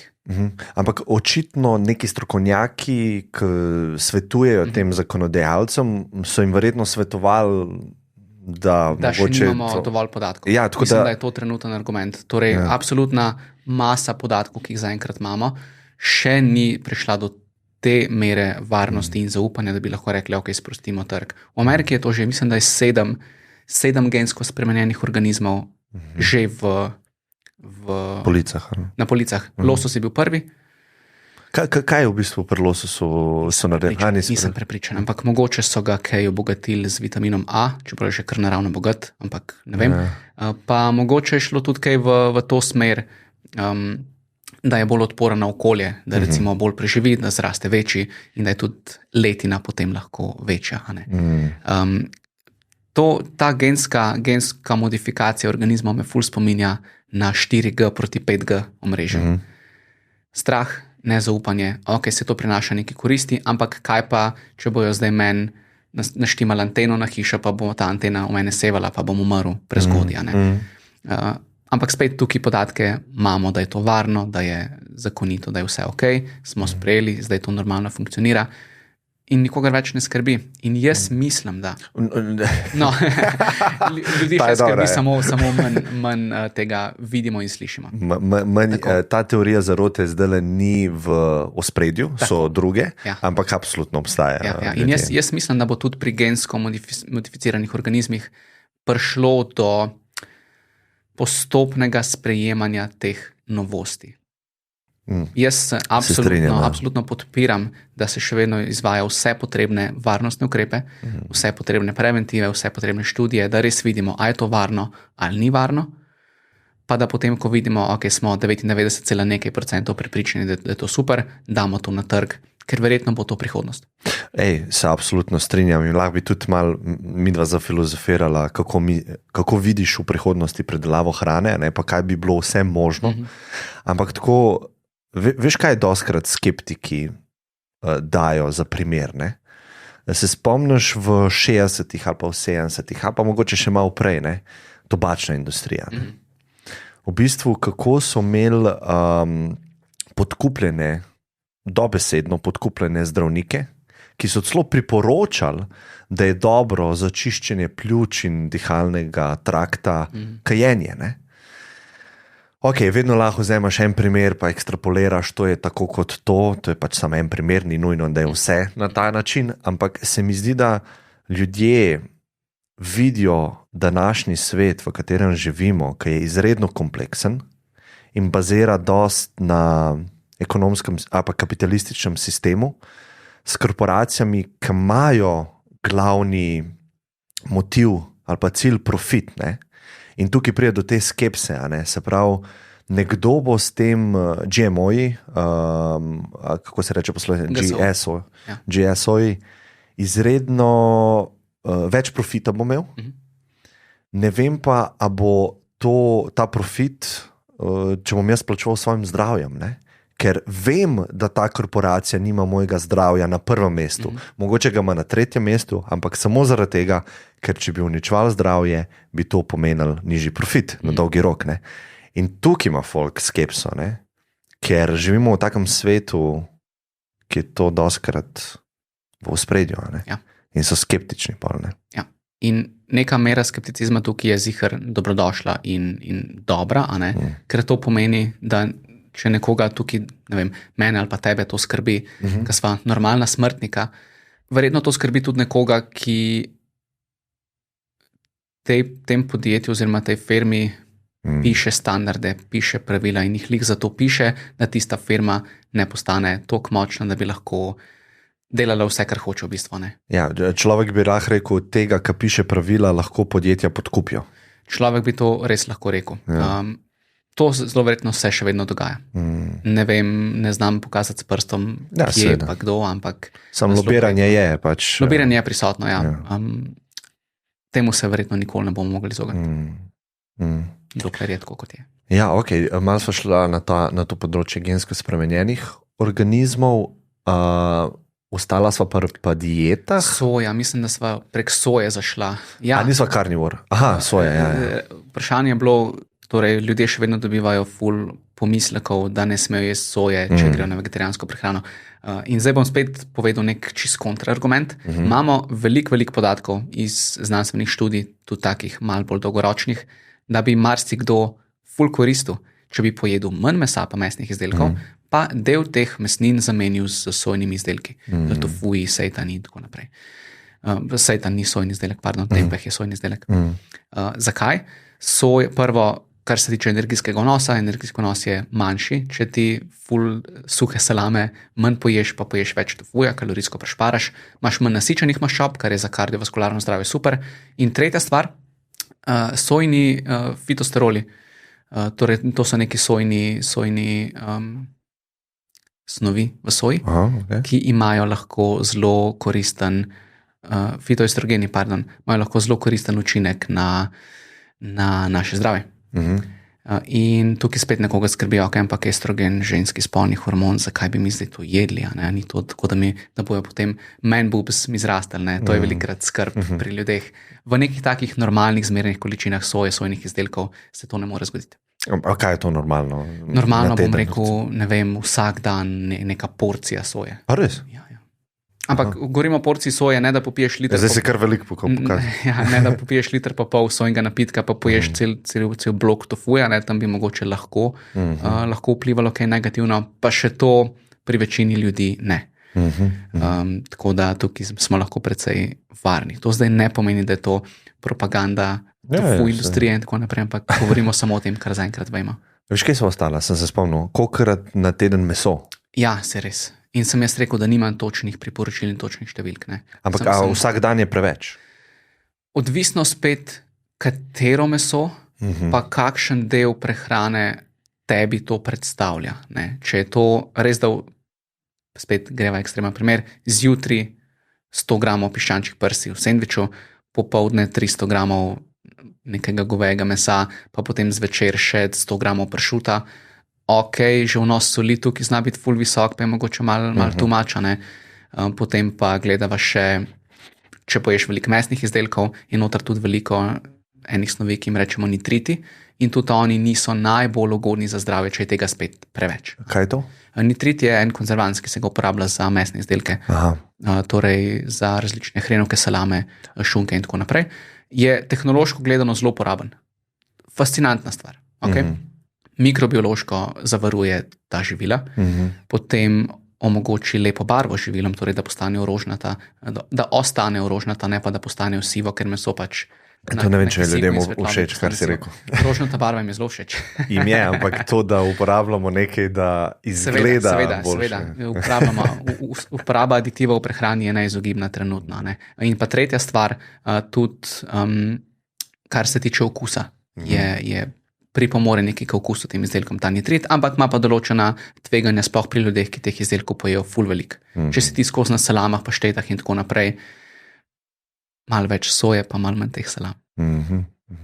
Ja, se pravi, priporočaš meso, ne preveč, vsak dan lahko, ampak enkrat. Ja. Pa spet to, ni obvezno tudi vsak dan, ampak če ga ješ, jej ga, poskrbiš še za kakšne druge vire beljakovin v prehrani, pa ne bo to res meso, piščančji zrezek, govej zrezek, ne pa goveja suha salama, 200 gramov. Procesiran, ja. Kaj je najslabše, kar lahko človek poje v enem obroku?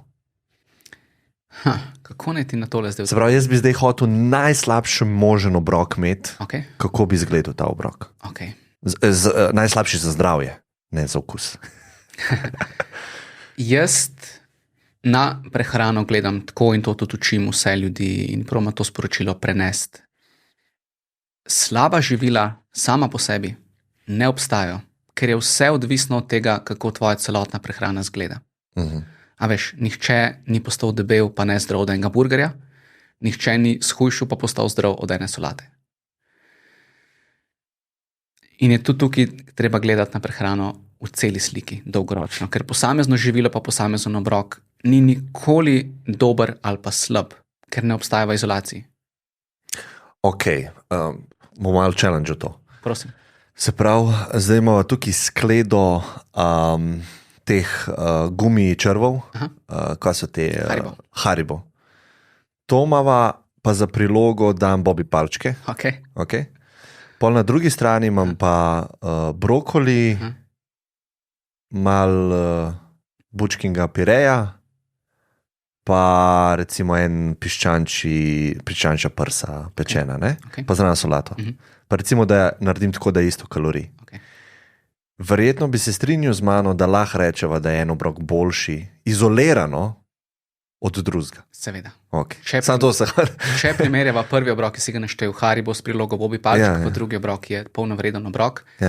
Hranljivost prvega je neprimerljiva z drugim. Ker prvi nima praktično ničesar zelo uporabnega, ima nekaj energije pa tako naprej, ampak drugi ima pa ful enih različnih stvari.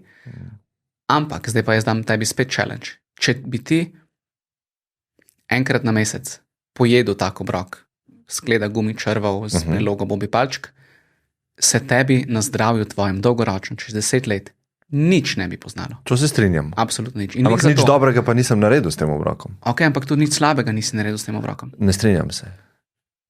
Boljš bi bilo, da bi ta drugi obrok pojedel. Boljš bi bilo, res je. No, se pravi, sem nekaj slabšega naredil. Ampak nisem si uničil zdravja, to se strinjam. Nisi si uničil, ampak spet akutno slabšega. Za tisti dan mogoče. Ja. Je tvoja prehrana bolj revna, bolj pomanjkljiva. Absolutno se strinjam.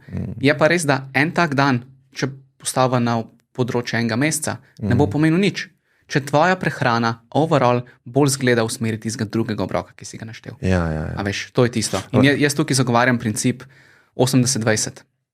Če 80% tvoje prehrane, kalorijsko gledano, predstavljajo živila, kot si jih prej omenil, piščančja prsa, brokoli, bučkin pirej, ne vem, mogoče še neka skleda solate, lahko 20%, tisto, kar ti ostane, preostalih 20% predstavljajo gumi bomboni pa Bobby palčke, pa ne bo nobenih negativnih posledic za povprečnega, normalnega, zdravega človeka. Absolutno nobenih. Ampak moraš za tistih 80% poskrbeti. Ne bi bilo pa fajn, če bi 80% tvoje prehrane izgledali gumi bomboni pa Bobby palčke, pa 20% tistega, to pa pač ne bi šlo. Ja. Ne, to se absolutno strinjam, ampak v določenih aspektih razmišljam, zakaj bi človek sploh nekaj jedel, če je prazno hranljive vrednosti. Pridobiš nekaj kalorij, ampak to dobiš drugje. Pridobiš pa to zadoščenje, ta užitek. In zdaj človek ima v življenju problem, ker je obkrožen sploh v tej dobi. Jaz dostikrat rečem, v dobi obilja, se vse neke želje po užitku lahko transformirajo v neke odvisnosti pa neko škodljivo vedenje. In čeprav mi dva lahko rečeva, jaz prinesem sem heroin, mi dva se ubrizgava, enkrat na leto nič nama ne bo. Ampak zakaj bi to človek počel, je dobro vprašanje. In jaz osebno imam pri teh gumi, to sem dal čist primera, pa pri Bobby palčkah, zakaj bi človek to konzumiral, če v bistvu je samo cilj potešitev nekega tega hlastanja po užitku, telo pa ne pridobi nič od tega. Dober argument, se strinjam. Je pa po eni strani potem treba upoštevati tudi to, veliko stvari delamo, pa nimamo od njih nobenih konkretnih koristi. Pa to ne pomeni nujno samo po sebi nekaj slabega. Če tega ne delamo preveč, to, da nam škodi. A veš, spet bom dal primer, če nekdo ima drugače zelo dobro kontrolo nad svojo prehrano, zelo dobro kontrolo nad apetitom, nekimi impulzivnimi dejanji, da ni tako, da je vsako uro v omari na nekih čokoladnih bombonih, pa da ima nek trenutek šibkosti. Šef ga je v službi nekaj razkuril, tamal na treningu, zamudil, pa ima neke frke, pa ne vem kaj. In je njegov v tistem trenutku edini escape mehanizem za tistih 5 minut to, da poje pest gumi bombonov, ok, ajde, ni bed. Če imaš pa ti za vsako neprijetno situacijo v življenju ta escape mehanizem, tukaj pa nastane težava. Se absolutno strinjam. In velikrat ljudje tle sprašujejo, stalno posegam po čokoladah, bombonih in tako naprej. Kaj naj jem na mesto tega, da bo zame boljš? In to vprašanje ni lih najboljše. Najprej se je fajn vprašati, zakaj ti v prvi vrsti sploh posegaš tako pogosto po tisti hrani. Ali zato, ker ti je convenient, ali zato, ker je mašilo za neka negativna čustva, ali je mogoče nek vzorec, ki ga imaš, pa sploh ne veš, da ga imaš. Ponavadi to sploh ni neka taka res potreba ali pa nek občutek lakote, nekaj, da ti manjka. Ponavadi je to samo želja, pa nek vzorec, ki ga razviješ, ki ga imaš. In spet, v majhnih količinah to ni težava. Ni. A bi bilo bolje, če bi takrat jedel solato? Ja, ampak prehrana, jaz verjamem, da ti lahko tudi nekaj užitka predstavlja, ne? Ampak, če je tega veliko, pa to lahko nastane problem. Ja, ne, se absolutno strinjam in všeč mi je tvoj ta yin-yang koncept, princip, ne, everything in moderation je v bistvu prava pot v življenju, skoraj kjerikoli stvari, ki se jo lotevaš. Sam ekstremno moramo kakšne stvari, če sploh hočeš kaj sporočiti, ne, če hočeš primerjati eno stvar z drugo, ne, moraš biti kdaj ekstremen, rečeš, to je slabše od drugega, ne, ampak na dolgi rok je pa v bistvu vse dosti bolj zablurano, ne, in je v bistvu ta balans izredno pomemben, ne, izredno pomemben, da lahko sploh vzdržuješ dobre navade, ne, ker če si preveč ekstremen v dobro smer, ne, boš preveč stresa imel in ne boš mogel na dolgi rok vzdrževati stvari in boš padel in boš pa imel leta in leta slabo prehrano. Zelo dober primer so novoletne zaobljube. Pa ne da so spet same po sebi slabe. Ne. Ampak recimo, da vzamemo nekoga, ki ima precej neurejeno prehrano, neredni obroki, sama tisti hitri obroki, bobi palčke in tako naprej, ne? Pa si reče potem, ok, 1. januarja pa jaz začnem z jedilnikom, ki ima pa samo clean eating, veš, piščančja prsa, brokoli, fitness prehrane, recimo temu tako. Ok, en teden se tega držiš, super, ampak ker je to toliko različno in toliko nasprotno, tak ekstrem tvoji tisti prvotni prehrani, je zelo majhna verjetnost, da bo to trajalo dlje kot 1 teden, 2 tedna, 3 tedne. Ja, enemu na 100. Odpor dobiš do tega, ne? Odpor, seveda. Podzavestno. Pa nimaš se fajn. Ja. Nimaš se dobro. Ljudje se morajo imeti v prehrani tudi malenkost dober. Jaz verjamem, da če ti tvoja prehrana ni všeč, če ti ne prinaša vsaj malunga užitka, zadovoljstva, še do konca življenja boš jedel. Veš, kaj se te hočeš vprašati, prej greva na suplemente, je kako gledaš na trackanje kalorij.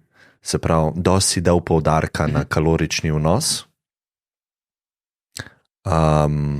Zdaj pa nekdo, ki želi zdravo jesti ali pa celo shujšati, kar je dosti pogosto v današnjem svetu, ker več ljudi umre od preveč kalorij, kot premalo, in to je prvič v zgodovini resnica, ki se jo moramo zavedati, da imamo zdaj na drugem polu težavo. Če smo prej v zgodovini imeli skoraj vedno s pomanjkanjem probleme, pomanjkanjem zdravja, pomanjkanjem časa, pomanjkanjem ne vem česa, gremo zdaj v drug stran, ker je mogoče teh stvari preveč. In preveč je hrane, preveč je kalorij, preveč je čip kalorij na voljo. Kako gledaš na trackanje kalorij z nekim appom, vsega, kar pojem? A to deluje psihološko? Ena zanimiva statistika za začetek. Leta 2016 ali pa 2018, nisem prepričan, smo imeli na svetu 2 milijardi ljudi s prekomerno telesno maso. Torej indeks telesne mase nad 25. Debelih ljudi, torej indeks telesne mase nad 30, pa okrog 650 milijonov. To so precej visoke številke in ta trend zaenkrat še ne pada, torej ostaja kar konstanten. Tako da prekomerna konzumacija kalorij je načeloma nek tak globalni problem razvitega sveta. Štetje kalorij na drugi strani Je pa eno tako zelo uporabno orodje lahko. Tako kot jaz ga velikrat primerjam z beleženjem prihodkov pa stroškov. Če ti veš, kakšni so tvoji prihodki, pa če veš, kakšni so tvoji stroški, veš, kakšna je tvoja bilanca na koncu meseca in lahko rečeš, ok, ta mesec sem pa prihranil 100 evrov. Ja? Če je tvoj cilj prihraniti nekaj denarja, je fajn vsak mesec zapraviti manj, kot zaslužiš. Logično. Če je tvoj cilj izgubiti telesno maso, recimo, je pa fajn imeti nek tak trend, ki ti v bistvu sporoča to, da zaužiješ manj energije, kot je porabiš. Torej, neto moraš ustvariti energijski deficit, kalorijski deficit, torej, ne? In drugače, kot da ti beležiš svojo hrano v neko aplikacijo, pa tektaš hrano, pa tako naprej. Nimaš pojma, koliko poješ, ne moreš vedeti, ne? Ker tudi če na pamet trošiš denar, nimaš pojma, koliko zapraviš, ker je lahko 1000 evrov, lahko pa je 1500, pa je to 50% razlika. Ne? Je pa štetje kalorij lahko in pogosto je na precej slabem glasu. Tisti nasprotniki štetje kalorij namreč trdijo, da to vodi v motnje hranjenja, v motene vzorce prehranjevanja in da prinaša več negativnih kot pozitivnih posledic. Jaz se s tem tukaj ne bi strinjal. A lahko vodi v negativne posledice? Ja. A lahko vodi v prekomerno obsesiranje? Ja. A to pomeni, da je z orodjem nekaj narobe? Ne. Orodje samo po sebi ni krivo nič. Je pa razlog za tem, zakaj se nekdo loti štetja kalorij, lahko definiran kot dober ali pa slab ali pa kot pozitiven pa negativen. Če je tvoj namen štetja kalorij vsakega grama hrane to, da imaš ti popoln nadzor nad svojo prehrano, je to mičkano obsesivno in dejansko lahko vodi v neke motene vzorce prehranjevanja, v ekstremnih primerih motnje hranjenja. Če je tvoj razlog samo dobiti informacijo, samo data, a veš, poješ tok in to boš mogel zmanjšati, če želiš shujšati, the best, zdaj imaš nek starting point, iz katerega se lahko začneš igrati. Aha, pri kosilu bom probal pojesti manj riža, pa bom prišparil 100 kalorij, pa pri večeri manj jajc, namesto 5 bom pojedel 3, pa prišparam še 150 in pri zajtrku ne bom dal cele žlice rašidovega masla, ampak samo eno žličko in prišparam še 100 kalorij. Evo, 400 kalorij deficita, takole. In imaš podatke, ki ti to podpirajo, pa lahko tukaj zelo hitro vidiš, na kateri točki si. A ne? Eni se pa tega lotijo na pamet, a veš, pogleda obrok, ja, ta obrok ima 500. Ne veš. Koliko ima pica? Kera? Klasična. Iz kje? Hotel sem, da smo bolj v tem ballparku, a veš. Vemo nekako, kaj pica je, kako izgleda, vemo, ne? Ali pa recimo burek vemo, recimo kako izgleda. In lih za to, kako nekaj izgleda, pa koliko ima kalorij, imamo ljudje totalno za naš predstavo. Študija je ena zelo popularna, ki jo tukaj pogosto citirajo. Primerjali so, kako ocenijo dietetiki, ki načeloma imajo vpogled pa znanje o energijski vrednosti živil, kako ocenijo svoj vnos hrane, pa kako neki laiki. Laiki so se zmotili za okrog 450 kalorij na dan poprečno, dietetiki pa za 250. Pa bi mislil, da bo razlika. To je 10% so se zmotili. Da razlike skoraj ne bo pri dietetikih, ampak vseeno je. 10% se mi vse zdi, ne vem, kar dober gest. Ampak to so ljudje, ki se poklicno s tem ukvarjajo. To sem jaz, recimo. Veš. Kaj sem zdaj hotel s tem povedati? Zelo uporabno orodje je, ampak ne moreš pa z njim oceniti pice, ki jo dobiš v pizzeriji. Zakaj ne? Ker je ta pica lahko 800 kalorij, lahko pa 2000. 2000? Ja. Kakšna je to pica? Taka mal večja, pa taka mal debelejša, pa mal več sira ima gor, kakor normalna pica. Okay.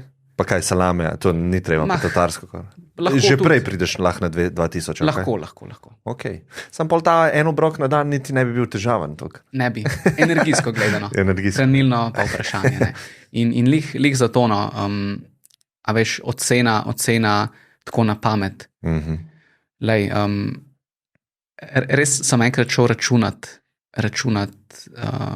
primer, če imaš ti od cvrtega piščanca, pa malo bolj masten pire krompir, pa brokoli, na katerega poliješ malo več olja, ker ti je dober oliven olje, 1000 kalorij, z neko normalno porcijo, mogoče malo večjo porcijo. Ni težko priti. A res? Ja. Če imaš pa ti pečenega piščanca, ne od cvrtega, pa pire krompir, ki ga nisi lih na lovdu s polnomastnim mlekom pa putrom, pa brokoli, ki si ga samo skuhal v vodi, prideš pa na 500. In zato, veš, oboje je piščanc, krompir, brokoli, ampak razlika je krat 2. Razlika je v komponenti olja. Maščoba, ker si pač meso odsvrl, ne? Okay. V pires je dal ful ene maščobe, pa še poliv si maščobo čisto po brokoliju. Kaj pa glede cvrtja? Glavni problem spet energija, kalorije. Ja, se pravi to, kar se upije not v te drobtine, če je stvar, kako se reče? Panirana. Ja. Kaj pa, če ni panirana? Je pa isto. Aha, v krompir se zažre. Tako, gre noter, ne? In tudi v meso gre v notranjost, v vsa živila, ki jih imamo. Ja. In tukaj je misconception pogosta, ne? Torej naročimo cvrt meso, pa olupim tisto lupino okrog in to je zdaj pečena piščančja prsa. Škoda, ampak ne. Kaj pa ta air fryer, ki je zdaj ful popularen, ki v bistvu na vročem zraku cvreš, pa ni olja? Ja, je tudi kar uporaben način. No, zmanjšaš kalorije. Zmanjšaš kalorije, ja. To je ful tako. Kar se tiče čiščenja, pa hitrosti, je ful dober, ne? Ampak ni pa to nekaj obveznega. Če imaš ti doma pečico, načeloma imajo vse pečice že to pač opcijo, konvekcijsko pečenje. Aha, okay. In to je to. Ampak tisto je malo bolj...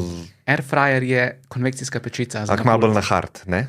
Ja, ker je to skoncentrirano. Ja, ok. Zanimivo, nisem tega vedel. Ok, še suplemente.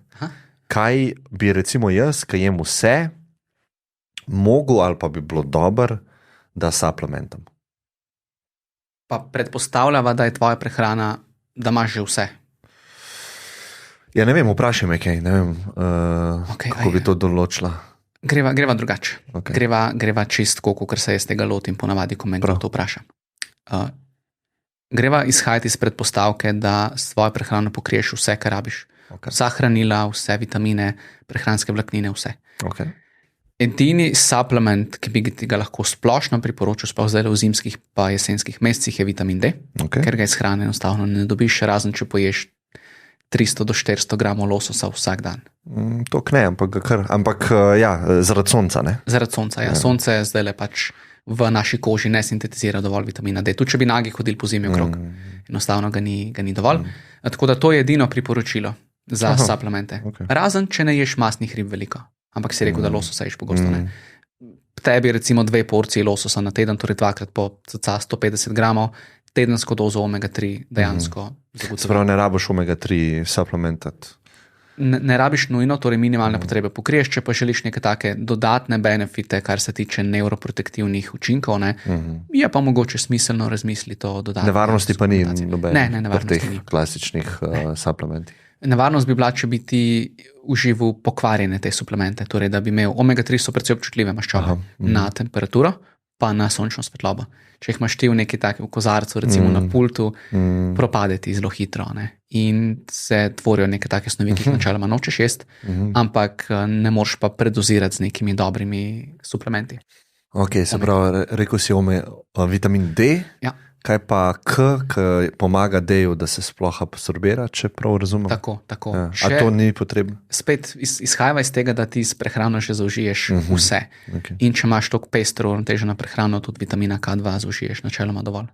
Kaj pa, če ne jem dobro, recimo? Da jem, zavedam se, da ne jem tako raznoliko, da ne dobim verjetno vseh stvari, pa da nič drugega ne veš o človeku. Okay. Zdaj nekdo to posluša, se je najdel v tem, kar sem rekel. Kjer supplemente si lahko kup?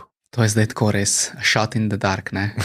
Če nič ne veš o človeku. Ampak da ni nevarnosti, pa cash imam, vse mi je za cash. Okay. Pač nekaj bi rad, vsaj nekaj pripomoram recimo telesu. Omega-3 prva, okay. Pa vitamin D je pač itak non-negotiable, ne? Pol bi se jaz tukaj po moje dotaknil magnezija. Magnezij, ok. Ker če nekdo je slabo, narekovajih ponavadi pomeni, da je zelo malo stročnic, zelo malo sadja, zelenjave, rastlinske prehrane na splošno in je magnezij tukaj precej slabo zastopan, ne? Tako da magnezij. Kakšen specifičen magnezij, ki obstaja več vrst ali vse? V bistvu tisto, kar je na trgu, je načeloma čisto ok.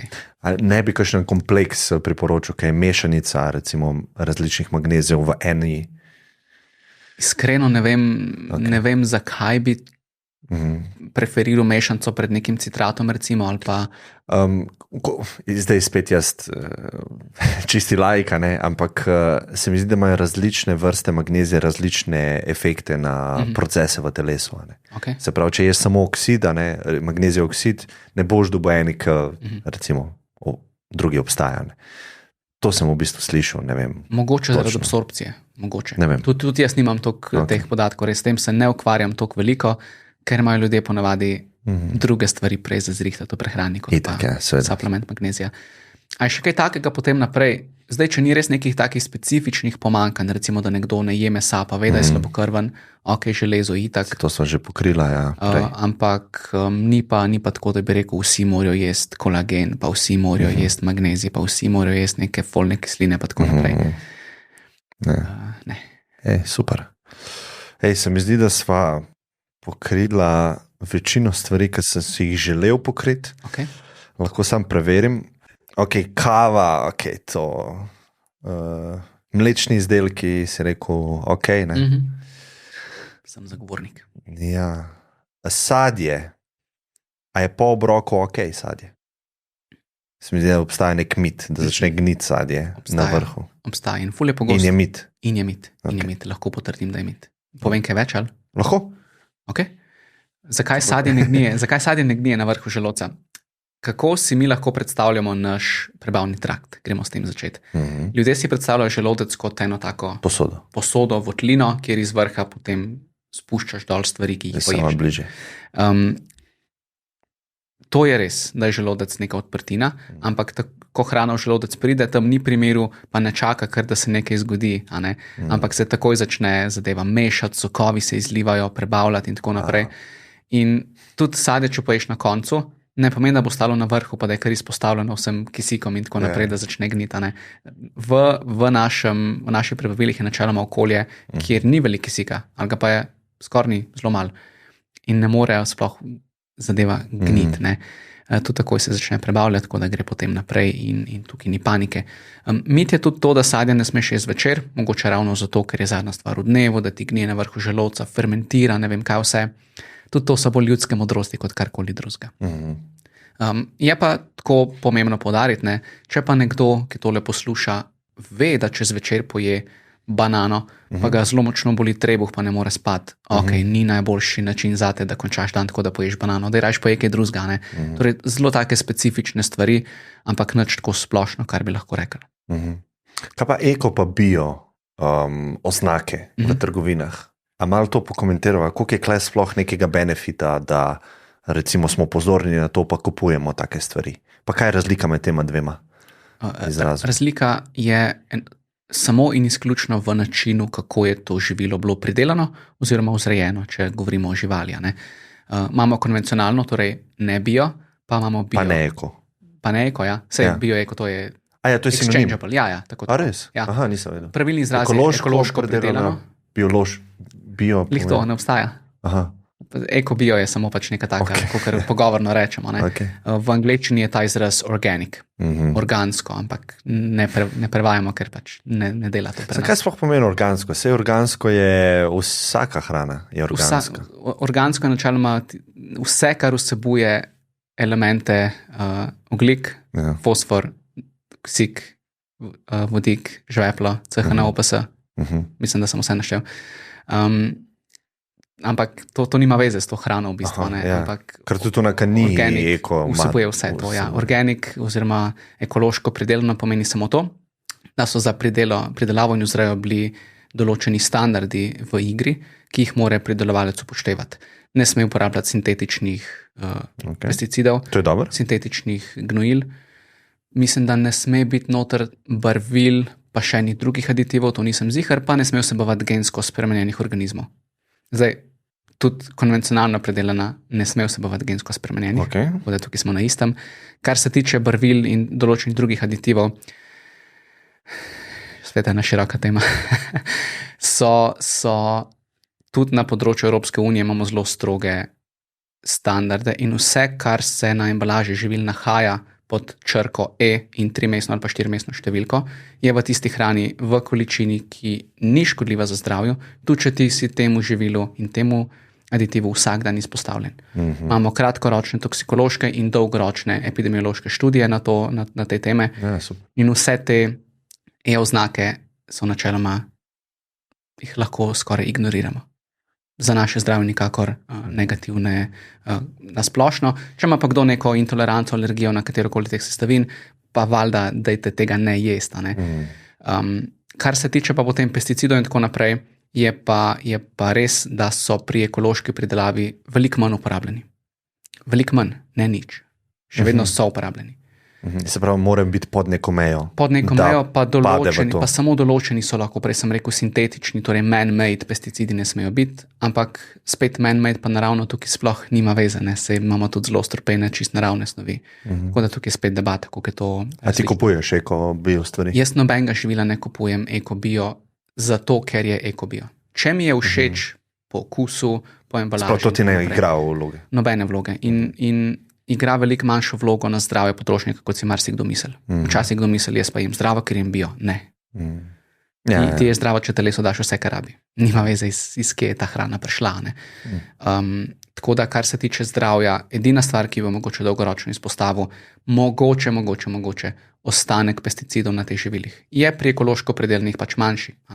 Ampak spet, tudi pri konvencionalno predelanih so te številke zelo, zelo spodbudne. 2 dni nazaj sem bral poročilo od Evropske agencije za varno hrano. Več kot 50% vzorcev, torej okrog 90,000 vzorcev vsako leto vzamejo za vsebnost pesticidov, več kot pol sploh ne vsebuje zaznavne količine pesticidov, kakršnihkoli ostankov. In samo okrog 3% vzorcev se ne sklada s maksimalno dovoljeno količino. To so zelo, zelo dobre številke. Kar pomeni, da tudi če ti ješ samo ne bio hrano, 3% živil, ki si jih pojedel v lifeu kadarkoli, ima več pesticidov, kot bi bilo fajn. To je malo. To pomeni, da niti vsak dan nisi izpostavljen temu mogoče, kar je zelo spodbudno. Zdaj, če ješ ekološko predelano vse, imaš pa okrog 1% živil, ki odstopajo nad zgornjo mejo. Torej še vedno je, ampak malenkost manjši. Ja, zanimivo. Koliko pa je recimo efekta, ki se zdaj dost propagira to, tudi iz drugih razlogov, da kupujemo lokalno pri kmetih meso, ali pa meso, ki je iz Argentine. Ne vem, če je glih Argentine, ampak iz nekih tovarn mesa, lahko rečemo. Ne? In kakšne so razlike, če se samo pustiva moralni pa etični vidik, pa pustiva ekonomski vidik, da je dobro lokalno, da se spodbuja lokalne. Pustiva to vse na stran, če se samo na zdravje fokusirava. Ta dva mesa, kakšna razlika je med njima? Hranilno gledano, nobene. Aha, nobene. Hranilno, kaj pa vsebnost nekih hormonov, bla, bla, bla, to, kar se dost govori o tem, da ima to meso, da so te piščanci s hormoni v bistvu. Pri nas načeloma ne. To kot neka taka preventivna uporaba hormonov pa antibiotikov ni dovoljena. Ne. Zdaj, če pa žival zboli, ne vem, puran v tisti jati zboli, se ga pa seveda zdravi, če se pač odkrije bolezen, in se ga ne sme dati v ponudbo, v prodajo, dokler ne izteče rok, ki se mu reče karenca. To je obdobje, v katerem je mogoče antibiotik še vedno prisoten v mesu, ko pa mine, ne vem, 1 teden, 2 tedna, 3 tedne, odvisno od snovi, se pa ta puran pač lahko spet da v zakol, ker z njim načeloma ni nič več narobe. Ampak spet, a veš, tukaj lahko spet argujamo, torej se pogovarjamo o tem, kdo pa izvaja večji nadzor nad svojimi živalmi. Kmet, ki ima 200 glav živine doma, pa skoraj vse dela sam, pa nima lih veliko nadzora nad tem, ali nekdo, ki ima neko veliko farmo, pa mu inšpekcija stalno diha za ovratnik, pa mu diha inšpektorat 1, pa EFSA, pa še nekdo mu dela neka random vzorčenja. Kdo ima bolj pod nadzorom, kaj se z njegovo živaljo dogaja? Jaz ne bom rekel, kdo ima, ampak tudi, če nekdo sam doma vzreja neko žival, mora vsem skrbeti za to, da se ima tista žival dobro, da je vse tako, kot mora biti. Ja. Kaj pa krma živali, koliko je kle pomembna? Ker to je zdaj posredno. Mi jemo eno stvar, pa recimo si rekel, te dve nista hranljive vrednosti, ni razlike. Ne? Kaj pa to, kar ona zaužije, žival, ne? Koliko je kle pomembna stvar, če si šel to globoko? Nisem. O tem smo govorili na faksu zelo malo in tudi jaz se potem nisem kasneje v to spuščal. To je bolj vprašanje za kakšnega agronoma oziroma za osebo, ki se s tem hands-on ukvarja. Ker to je tudi eden izmed teh načinov razmišljanja pa argumentov, a ne, recimo nek kmet ima živali doma, pa jim daje bolj stvar podobno hrani, a ne, tam pa se v bistvu neka krma, ki je formulirana, ne? Ja. Ne vem. Ja, ok, super. No, jaz smo na koncu vedno eno rubriko, ki v bistvu jaz tebi postavim vprašanje, ki ga je prejšnji gost zastavil, pa ni vedel, kdo bo. Ti pa postaviš eno vprašanje za naslednjega gosta, ne? Tako da se neka veriga random vprašanj dela. Ne? Moj gost je bil Goran Hrvačanin, ne vem, če ga poznaš. Seveda poznam, idol. Ja.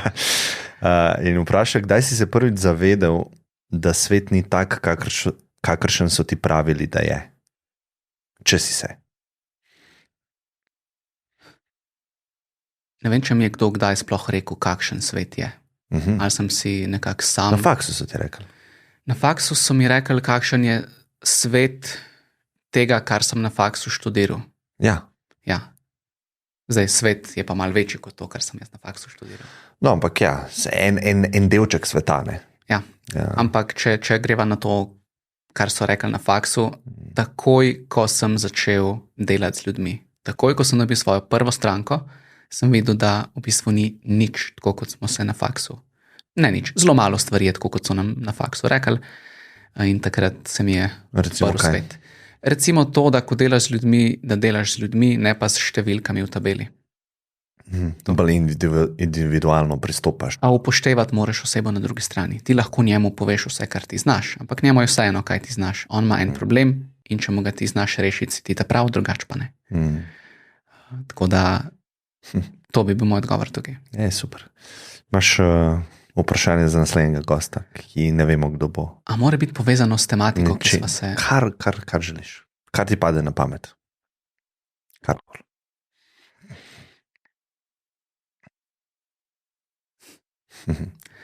Under the gun. Ja. Ja. Jaz bom kar na najno tematiko vprašanje postavil.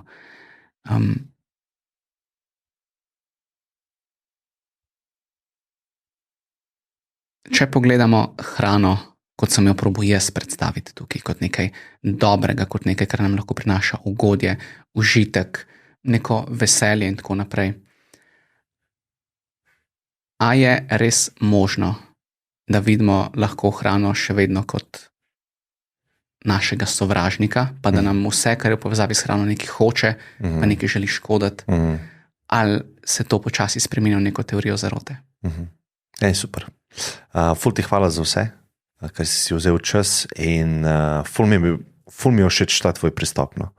Tako res tako, kar sem prej omenil, ta pristop z vidika balansa. Se mi zdi, da tukaj se skriva resnica v življenju, ne? Da malo probamo negirati ali pa menedžirati naše ekstremna poglede, razmišljanja. Ne? Tako da res to ful cenim, pa da si vzel čas. Ne? Hvala za povabilo, z veseljem sem prišel. Ja, hvala ti. Čau. Čau.